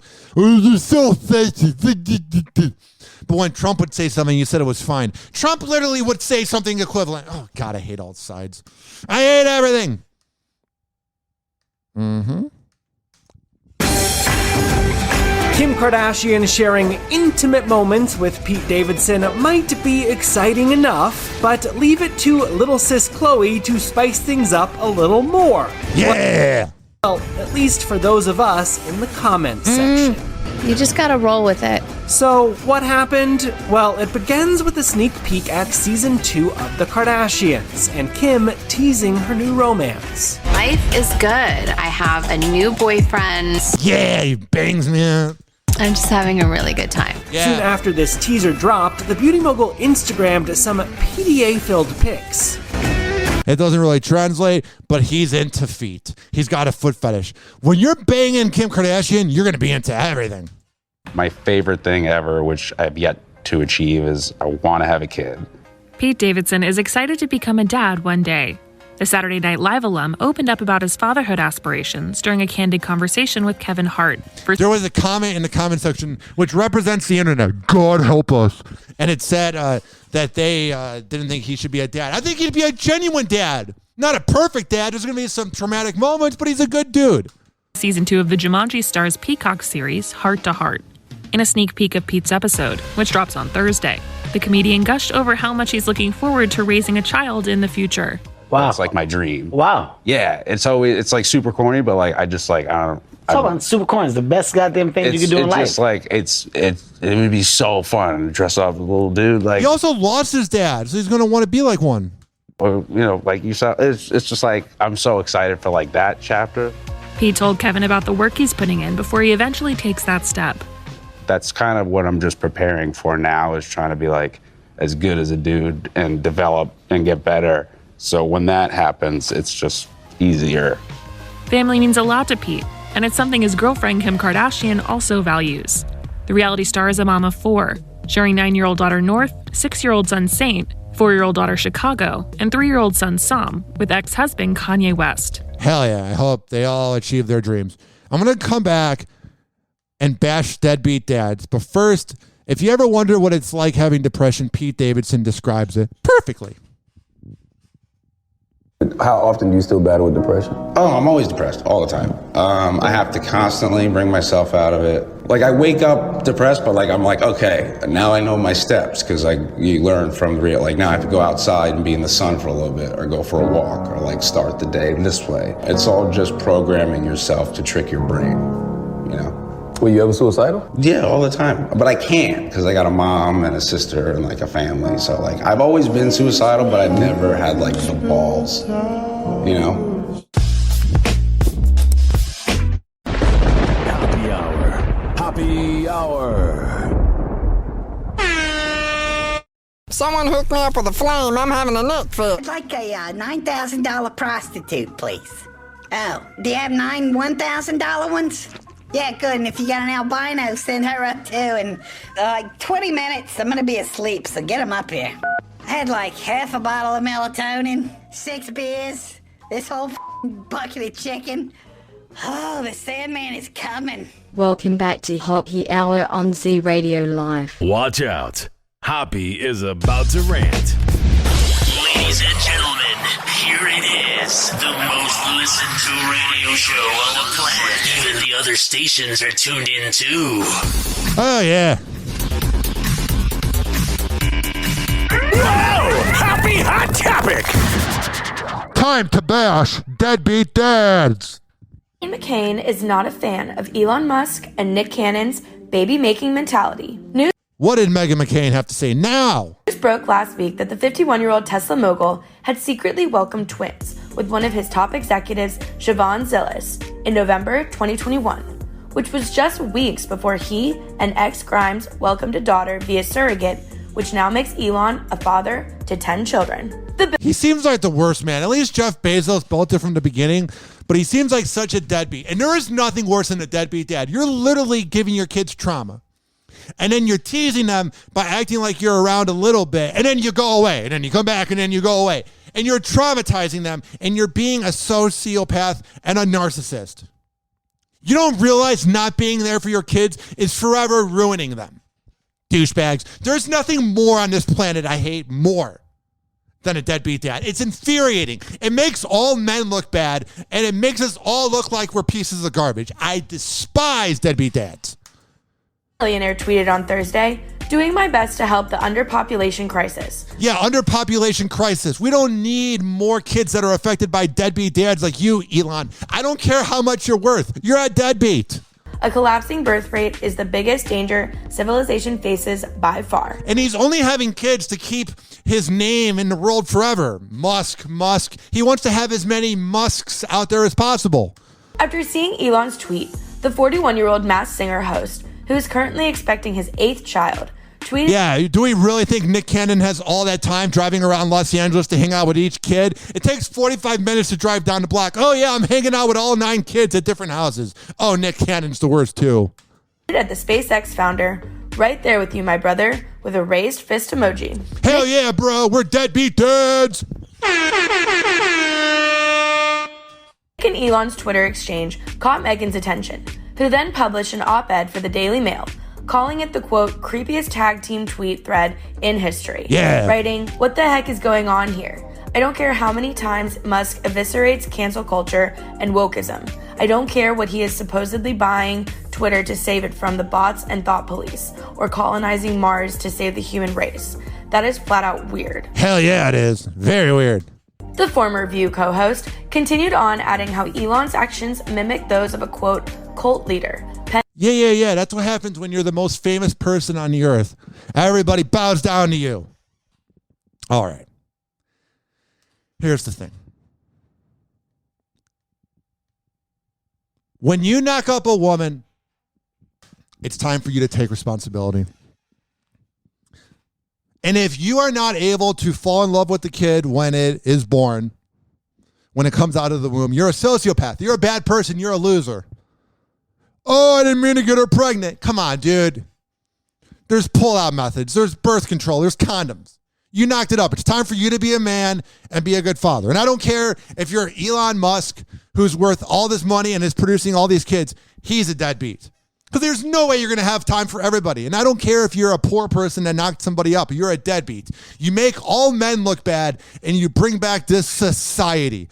Good riddance to deadbeat dads. Kiss my ass. Happy Hour. Happy Hour. Money. And like that, he's gone. Happy Hour is now over. Happy Hour is now over. Happy Hour is now over.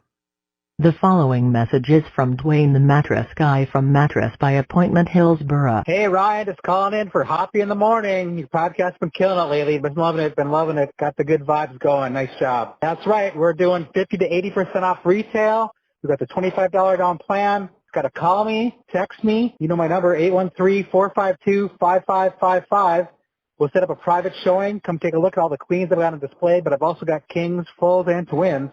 Whatever you like. We're taking on the same day. Just the other day, a guy was in Javane, came in, I think 2 weeks ago. He was looking for a king, got the mattress and the box spring. And he had a 1 o'clock appointment with me on, I think it was on a Thursday. And we had it in his bedroom before 2 o'clock. It was like 10 minutes to 2. I was pulling up to his house. So, I mean, it's that easy. And, I take care of my people. It's one-on-one. I don't have a bunch of employees. Yeah, 813-452-5555. Ryan, you're doing a good job there. Thanks a lot. Appreciate all your help. And that's why I love using Mattress by Appointment to sponsor the podcast. Take it easy, man.